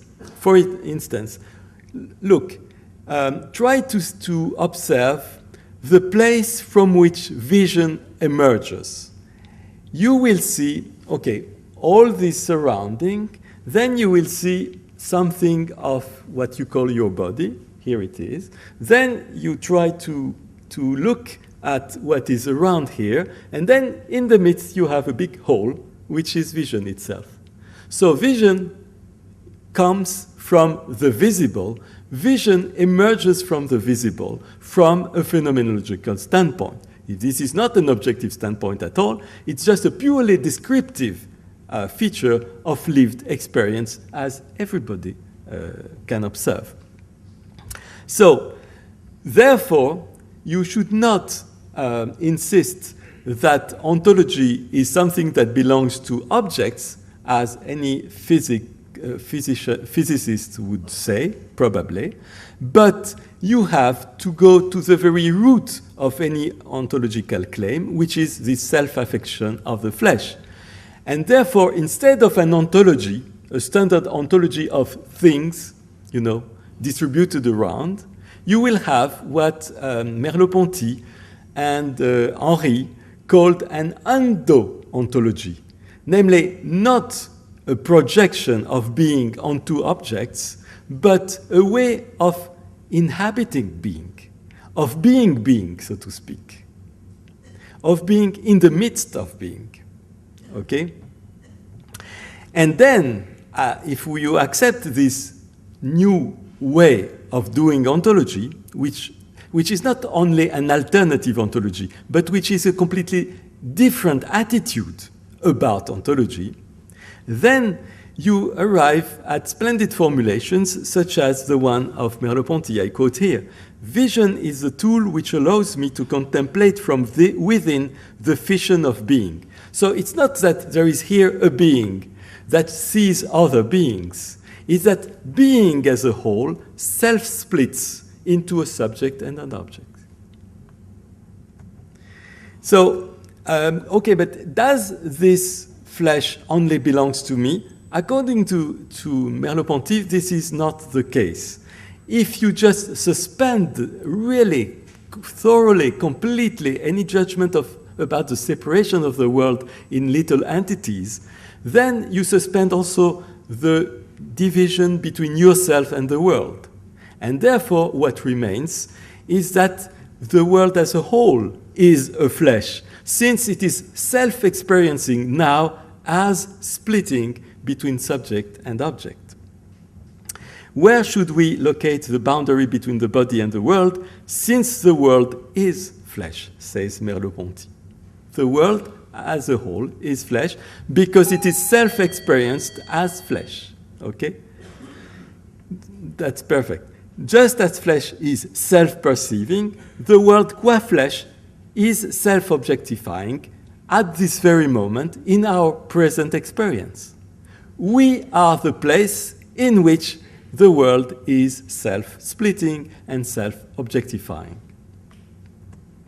Now, let me compare the two sides. Let me compare panpsychism on the one side and what I now can call world-flesh phenomenology on the other side. World-flesh phenomenology is, in fact, a name for the last philosophy of Maurice Merleau-Ponty. Maurice Merleau-Ponty wrote a book which is quite well known, which is called The Phenomenology of Perception. But he also wrote another book which is less well known, which is called The Visible and the Invisible. And it is in this latter book that he developed his idea of the world-flesh phenomenology. So clearly, there are many features in common between panpsychism and world-flesh phenomenology. For instance, Merleau-Ponty says that quite clearly.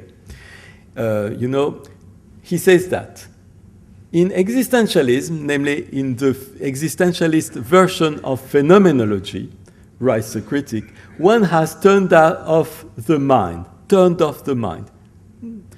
It's just the opposite. says Merleau-Ponty. In fact, the mind has been put everywhere because we are not mind and body. We are embodied mind being in the world. Okay? So this sounds a little bit like panpsychism. And you know, I've read recently a book by Scribina, an author who has written a history of panpsychism, and he claims he found nothing like panpsychism in phenomenology. But here you can clearly see that there is something very similar between phenomenology and panpsychism. So now that we have seen the similarity, we must also see the differences. So as this sentence shows, the similarities are the following. There is no difference of nature between mental and mindless, sentient and inert beings in both panpsychism and world-flesh phenomenology. In both of them, experience suffuses what there is. But there are big differences also that I've documented and that I will now summarize. The first difference is that panpsychism takes the ordered cosmos of reason and science for granted. It's the physicalist component of panpsychism. Whereas, according to phenomenology, you have to bracket any belief in an external world or in the objects of science. Moreover, according to panpsychism, you have to add to the cosmos of science what looks missing in it, what looks absent in it, which is elementary experience, or qualia, or whatever. But according to phenomenology, you have to add nothing to this cosmos of science because it has itself been bracketed and suspended. Any belief has been suspended. Instead, you have to go back to the source of the belief into an external world, which is an elaborate embodied experience of self-sensitivity. And finally, I would say world-flesh phenomenology takes that the world is experience. There is no difference between world and experience. Experience is another name of the world. And here I think of a beautiful quotation of Wittgenstein. In his notes for pure experience and sense data, notes for about experience and sense data, Wittgenstein says, you know, he gives the word to an opponent, and the opponent says to him, but it seems that you have forgotten something very important in your apparently behaviorist doctrine. And Wittgenstein replies to this opponent, you mean that I have forgotten consciousness, namely life, namely the world? That's the idea of Wittgenstein. Consciousness, life, world. There is no difference. And for a world-flesh phenomenologist, there is no difference either. Thank you.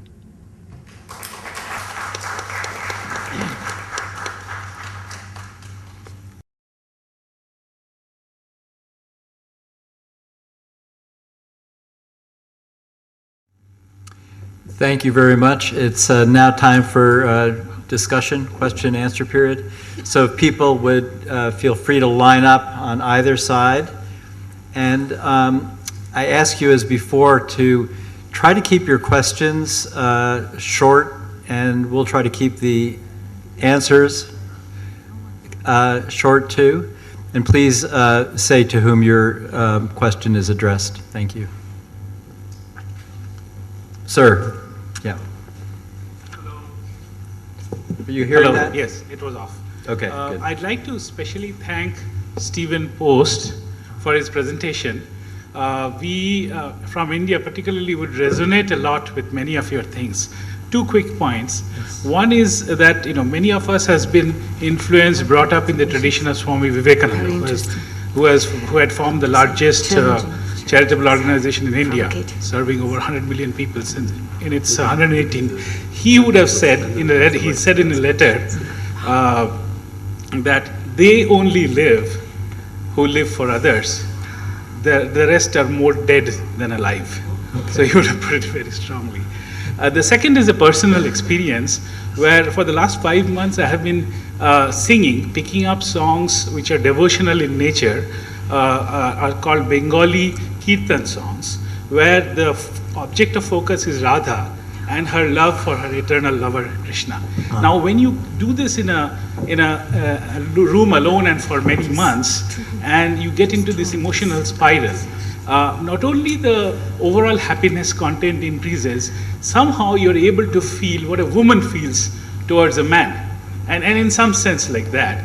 And I've also noticed that in the last 5 months, my 10 years of diabetes, my postprandial readings have reduced from 200 to somewhere near 130 or so, which is not experienced by anything else. I just wanted to share these two things, and thank you again. Thank you. That's good. And that sounds great for your diabetes. It's great. Please. Hi. Thanks again. This was all great lectures. I guess I meant I should have said, please introduce yourself to each person. Sure. I'm Isaac Steinberg. I'm from New York, a student in philosophy.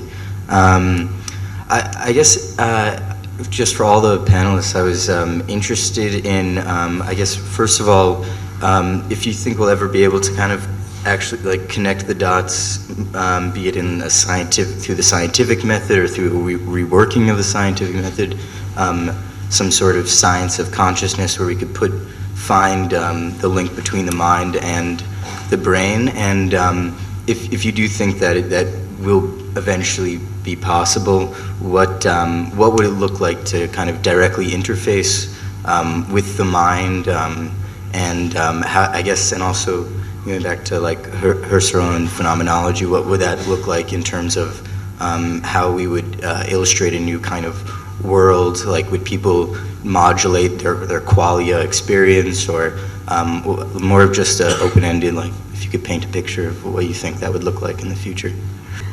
You go ahead, Michel first, and then Victoria, if you want. Let me try to answer at least one of the points you raised, namely the relation between the brain and experience, or the brain and consciousness.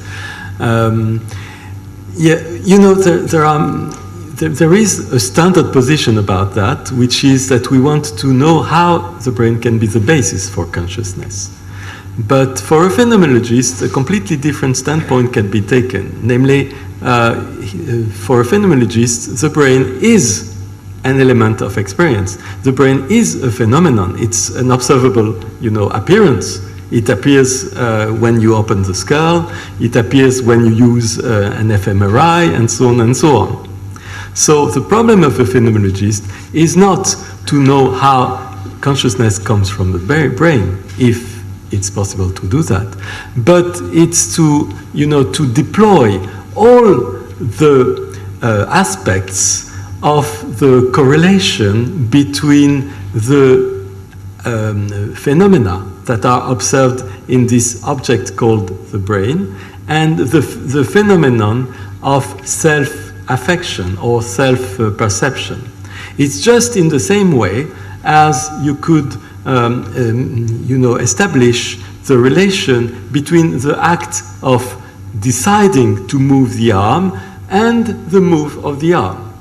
This is also a double phenomenon, a twofold phenomenon, a phenomenon of inner perception, of proprioception, and a phenomenon of outer perception. Then you describe the correlation between the two. So this is another way to approach this celebrated issue of the relation between brain and consciousness. So I think it answers only a little part of your question, but maybe you have other things to add. Okay, then we'll go on. It's a too complicated problem to answer in 2 words. Thank you. Thanks. Please. Thank you. My name is Henk Barendrecht, mathematical logician from the Netherlands. I have a question to Michel Bitbol. I'd like to ask how radical is phenomenology? Do you also bracket the apparent assumption that there is a subject that observes an object, like the Buddhists do? Do you do that also? Yes. Because in your talking about Merleau-Ponty, you say that this self splits into this subject and object. Yeah, that means that subject is fabricated. A little closer. That means that subject is the byproduct of a certain process. Okay. It's not something which is intrinsically existent. Okay, no, then it's you could even say in Buddhist terms that it is dependently arisen with its objects. Then I understand you better now. So I think phenomenology is, it depends, of course. If you see Husserl still speaks of an ego, the transcendental ego, the empirical ego. But further phenomenology, Heidegger, then Sartre, Merleau-Ponty, are much less ego-centered. And they are much closer, I think, to Buddhism. Thank you. My name is Anil Kumar. I'm from University of Delhi, Department of Philosophy. My first question is for Professor Owen. Do you think that the self and consciousness are two independent phenomena? Can we ever dissociate self from the consciousness? Because I believe, in my work that the self-consciousness or self and consciousness together constitute one phenomenon. So that is the first question. My second questions, next two questions are for the last speaker.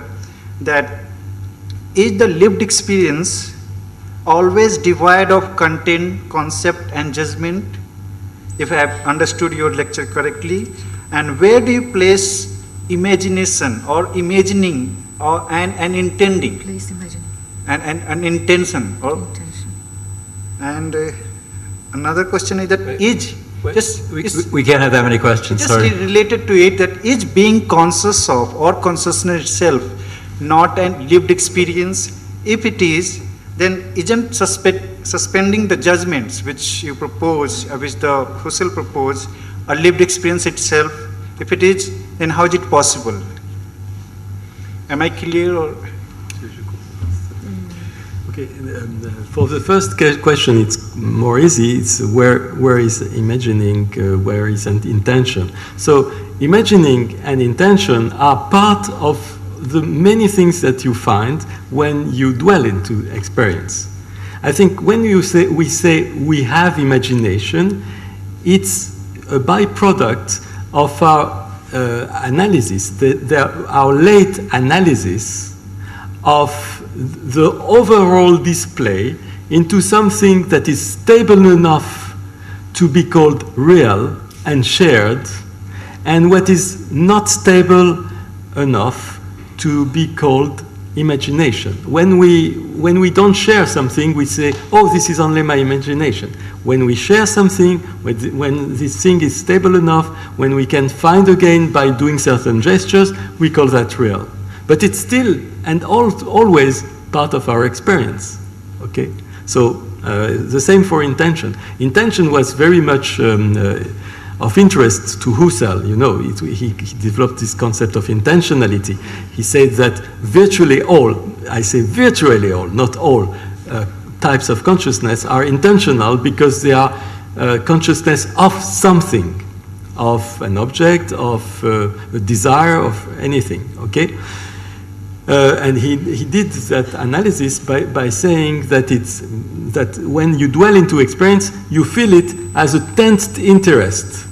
Namely, it's as if you have a little motion towards. And this little motion towards, you feel and you identify as an intention. The second question, I'm afraid I've not understood. But and since I'm the chair, I'll talk to you afterwards about the question to me, since I shouldn't be answering questions about a previous talk. So thank you. And from now on, if you have more than one question, at least put semicolons like in the sentence and have one question mark at the end. So make believe it's only one question. Please. I'm Prashanjit Biswas. I teach phenomenology and continental philosophy. So the question is a common question both to Professor Lysenko as well as to Professor Bitbol. I see a common thread running to both the talks in terms of the self-givenness of consciousness, which in one form takes the form of the world flash, and in another case it takes the form of a very difficult first-personal private experience of qualia. and these two diverges in two different directions.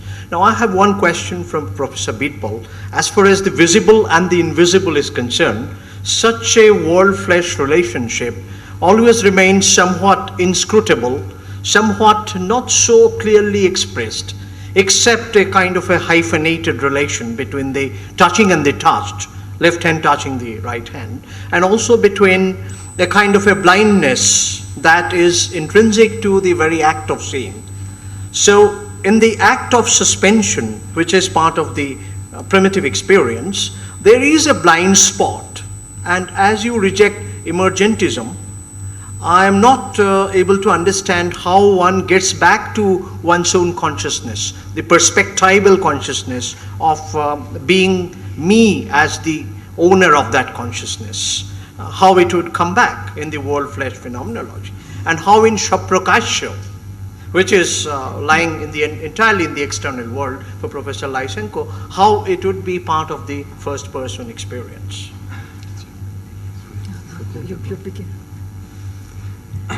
So I think the essential point of your question is how the self can come back out of this world-flesh phenomenology.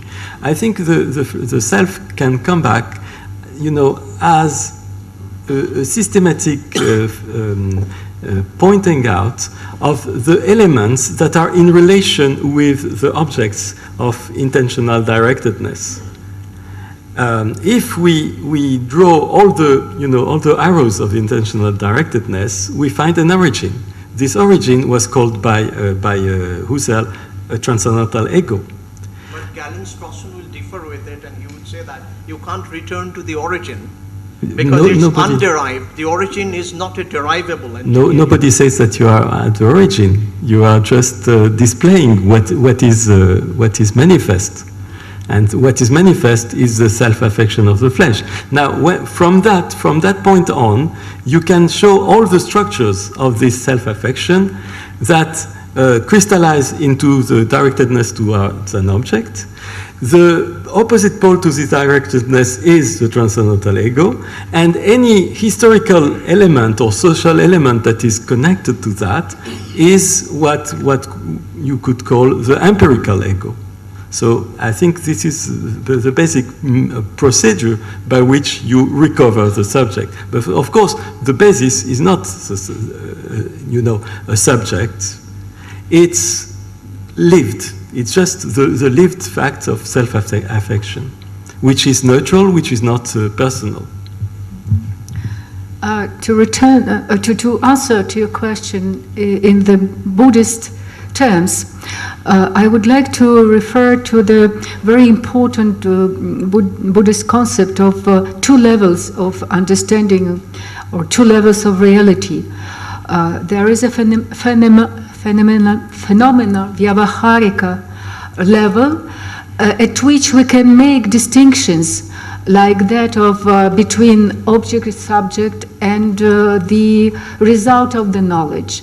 We are making a lot of distinctions in order to orient ourselves in the everyday life, in the knowledge, in the communication, etc., etc.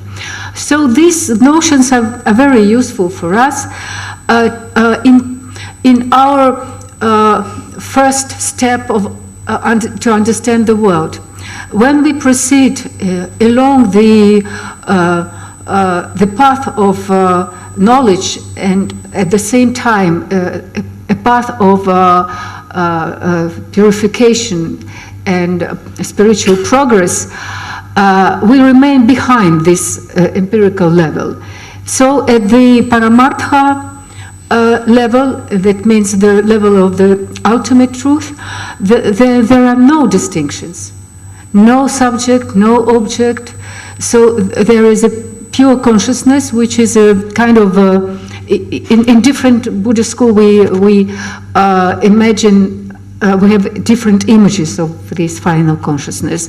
In Yogacara it is called Alaya Vijnana, but Alaya Vijnana without any seeds. So it's a pure consciousness. In Madhyamaka it is shunyata, or I don't like this translation, vacuum or vacuity. So the question is relative only, your question, relative to the Vyavaharika level, which is not ultimately real. Thank you all three presenters for your wonderful presentation. I am Keshi Dojiramdi, the director of Tibet House, Cultural Center of His Holiness the Dalai Lama, Delhi. So my question is directed towards the issue on panpsychism versus whole-flesh phenomenology. So say, it's very simple, how good a physics theory is, that is determined by whether or not that is supported by experiment. So likewise, the panpsychism from my point of view and also whole-flesh phenomenology from my point of view, I see that in both cases, how do these two really try to support them through with what is known as the common world the experience. For example, from the presentation which Dr. Michel gave, I got the impression that you are more in line with the world-flesh phenomenology. If that is the case, and then finally you summarize everything as saying that world is nothing but experience itself. So if that is the case, then my question is that in what way this can be accounted for to go compatibly with the world today, experienced and experiencer. So without that being in line with the compatibility with the world, then how profound is this philosophy, how good is the philosophy?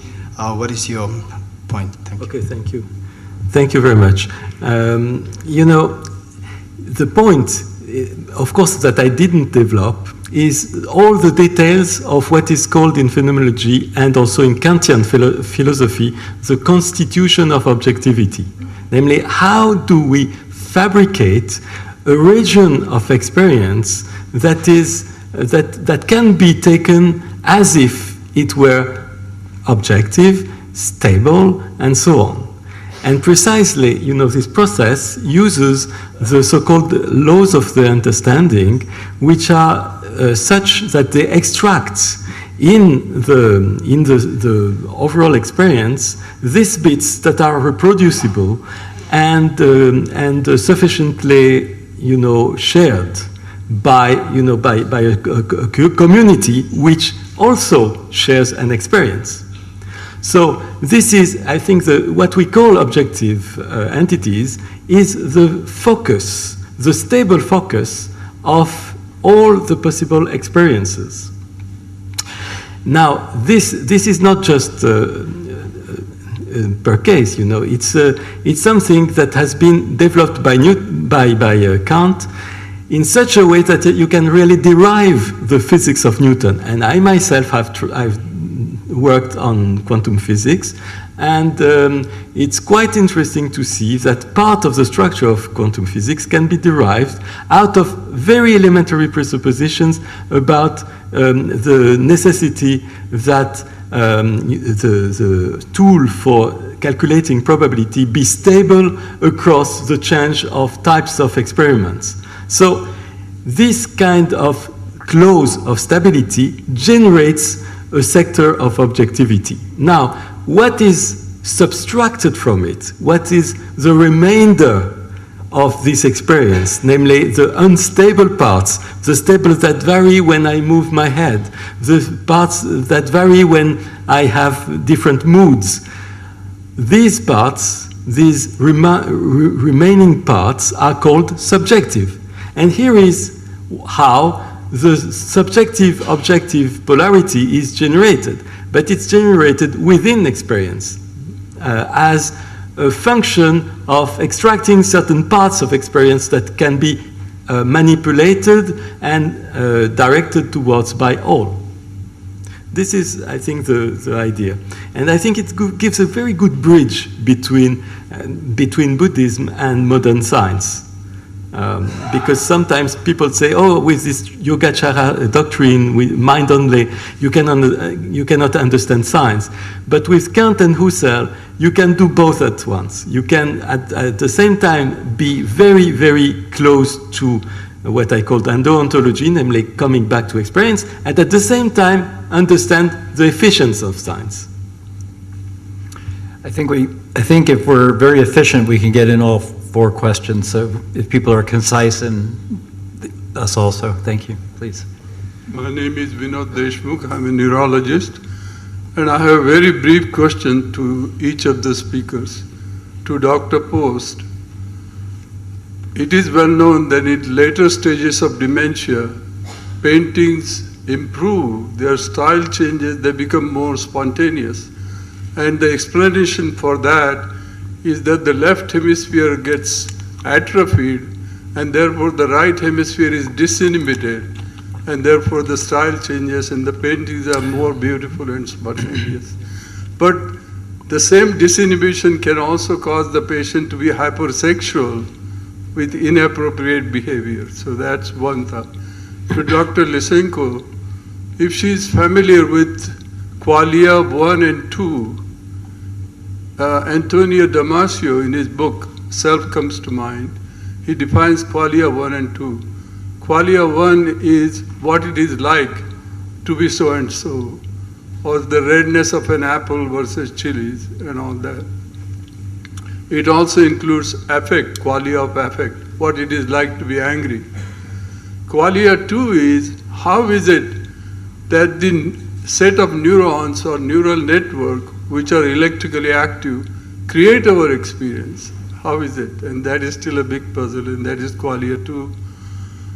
Secondly, one of the solutions to subjectivity is for the experimenter to volunteer to undergo the experiment.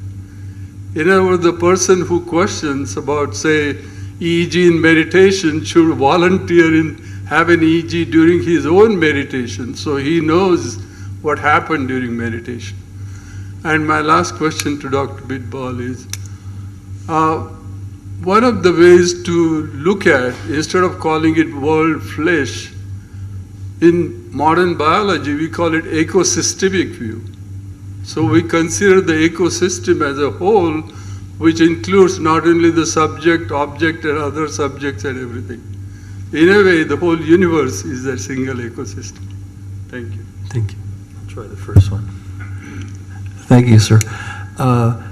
Just to comment, disinhibition is a striking phenomenon that's been looked at in many case histories.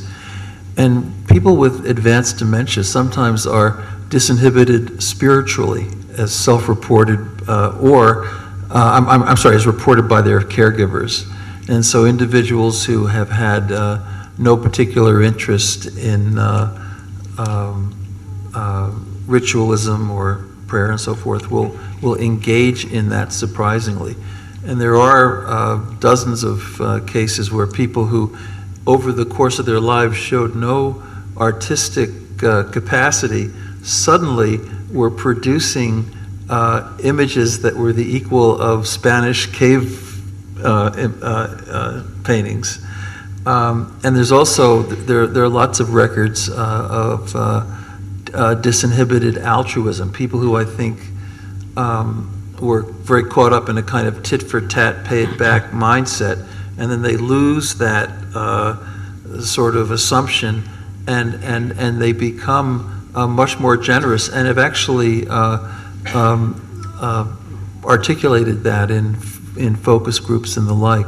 So disinhibition can go both ways. I mean, obviously it can be a destructive thing, but it can also be a very positive thing. Even with de Kooning, I mean, I think in those 13 and a half years when he was painting work that looked a little more like Georgia O'Keeffe, you know, I mean, I think he was disinhibited in the sense that he was freed up from a lot of these behaviors and assumptions that made his work so intense and so, in some respects, difficult to bear.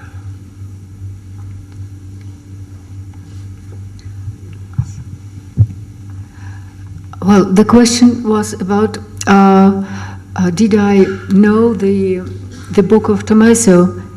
Yes, I know about this book and I read some of his works, but in my paper, I only wanted to stress that the subjectivity of qualia. Of course, there are scholars who do not believe in qualia and who are sure that someday we could reproduce qualia as well as all other states of mind. But I think that we can reproduce it, of course, from some objective side. So, for example, we can reproduce colors in waves and neuron chains, etc., etc. But we could never reproduce how it feels like to experience that. This is not reproducible. This is unique. And it coincides in a fantastic manner with the Buddhist concept of svalakshana. Thank you. So now I answered your last question about an analogy between the ecosystemic view and the world-flesh phenomenology. You're right, but I think the ecosystemic view is a way to understanding our deep connection with the rest of the world, with nature, from an external standpoint. Namely, we describe, the network of interconnectedness between us and the world. Here in Merleau-Ponty, it's rather by living it, we live the connection between us and the world. And there is a beautiful book that I recommend you. It's called The Spell of the Sensuous by David Abram, in which the author describes the way you can really embody the feeling of being, connected with the environment. So it's quite interesting that you can have two standpoints on the same thing, outer and inner. Thank you. I was more optimistic than I should have been that we would get through these all. So, but what we will do is take all three questions and then have the audience respond. So if you could be very concise in your question. So please, here. I'm Dr. Christian. I practice organizational behavior. My question is to Dr. Stephen or any other panelist. Right from yesterday, we have been talking on consciousness, cognition, and culture, and it has been more an organic basis and has been more analytical of the individual, in whole. But what about the collective consciousness? Do we have a collective consciousness? Do we have a collective culture? Do we have a collective, what is known as phenomena, even cognition? How does it impact our social life? Is it impacting it in a very big way today? We have a lot of violence in the society. We have a group like ISIS influencing a majority of the living in the world. We have gone against nature. We have done so many things, and we understand that there is a lot of impact of collective cognition and collective consciousness on the society, on the living as a whole. Are we addressing something there in this conference, or can I expect some answers from the panel there, or how we could take the consciousness study towards the study of social impacts? Okay, thank you very much. So the first question is about collective unconscious social forces that are, okay, good. Please. Hi, Abhijit Deshmukh, oncologist from Florida. A question for Professor Bitbol. In helping me understand panpsychism, wouldn't a believer in that have to say that consciousness existed 1 or 2 billion years ago, since there was matter and particles? And how would he help us understand what changed 100,000 years ago when Homo sapiens arrived? How is it useful in understanding what happens inside our brains if it's already there 1 billion years ago? What was the difference when, Homo sapiens arrived? Great. Okay, so panpsychism explanation of how consciousness could have emerged. And third? My name is Dhi, and my question was to Mr. Stephen Post. What does the effect of music on people who are deeply forgetful say about the memory of music as different from other memory? Yeah, it's such a huge question that I hesitate to wade into it. So I'm going to save that for the foyer. Okay. That's really all I can do. Do your music well. Yeah, as far as, and so the music, well, you know, the application of music is spreading beyond patients with dementia to a lot of other categories of patients, and I think that the effect of music on the human condition generally is dramatic and you know, closely associated with the laying down of memories and emotions. So that again is a huge question, and I can't really respond to it fairly in a few moments. Okay, so the question about Panpsychism and the existence of consciousness very, very long ago, maybe from the Big Bang. Okay, yes, it's exactly what Panpsychism posits. And according to Panpsychism, one, as you saw, it's not possible to explain the emergence of all the aspects of consciousness from a certain complex undergoing into the brain. There is something that escapes this explanation, which is qualia, experience, and so on. Therefore, you have to posit that it was present before the emergence of these very complex beings that are animals and human beings. Now, of course, in the history of the evolution of living beings, something has occurred which is quite interesting. Even according to Panpsychism, what has occurred is the combination of these very elementary, fleeting, non-structured experiences into a mentally elaborated experience that we call our consciousness, with self-reflectivity, with discrimination between phenomena, between colors, and so on and so on. So something has occurred much after the Big Bang, even according to Panpsychists. A half a second to do what? Sure. This is remembering an analogy by Sri Ramakrishna Paramahamsa, one of the outstanding spiritual leaders of our country this time. He said, talking about the subject and the object and consciousness, a salt doll wanted to measure the depths of the ocean, and he went and entered into the ocean, and you know what happened.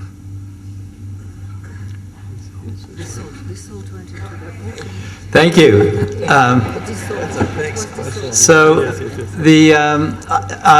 as chair, I'm supposed to say make some closing remarks, and I'll just say this much: I want to thank our speakers for very interesting and diverse talks. Here are just some questions that I think were raised. One is about the adequacy in general of third-person objective science to address the questions about first-personal experience. This has been the real, very, very serious problem for consciousness studies from the very beginning. What I learned a lot about today was different vocabularies for speaking about consciousness and different methods. So we heard about the possibility of Buddhist methods of Abhidhamma Buddhism for taxonomizing conscious mental states, for studying them and providing a certain method. We heard about the vocabulary of contemporary philosophy of mind, and we heard about the phenomenological method. I also thought it was just inspiring all day long, but it also happened again today, to think about the wonderful varieties and types of consciousness from cases, including in the cases of the Alzheimer's patients that we saw about today, because there's a large linkage, at least where I come from, with making decisions about the kind of consciousness one has and moral consideration. And there's an awful lot of chauvinism, I guess I would just put it that way, that you better have a consciousness like I do, a kind of a normal person, in order to deserve moral consideration. And that just seems to be severely problematic for treating people with what we call disabilities of various sorts, diminishments of consciousness. And I think this is an area that we all need to think very carefully and thoughtfully about. And then there's all the richness that alternative ways of being conscious provides us with that we saw all day long today with schizophrenics, with people with autism, and with the deeply forgetful. And on that note, now we all get, I think, about 10 minutes to stretch, and Gregory Nordhoff gets a chance to come up here and give his evening lecture. So thank you very much.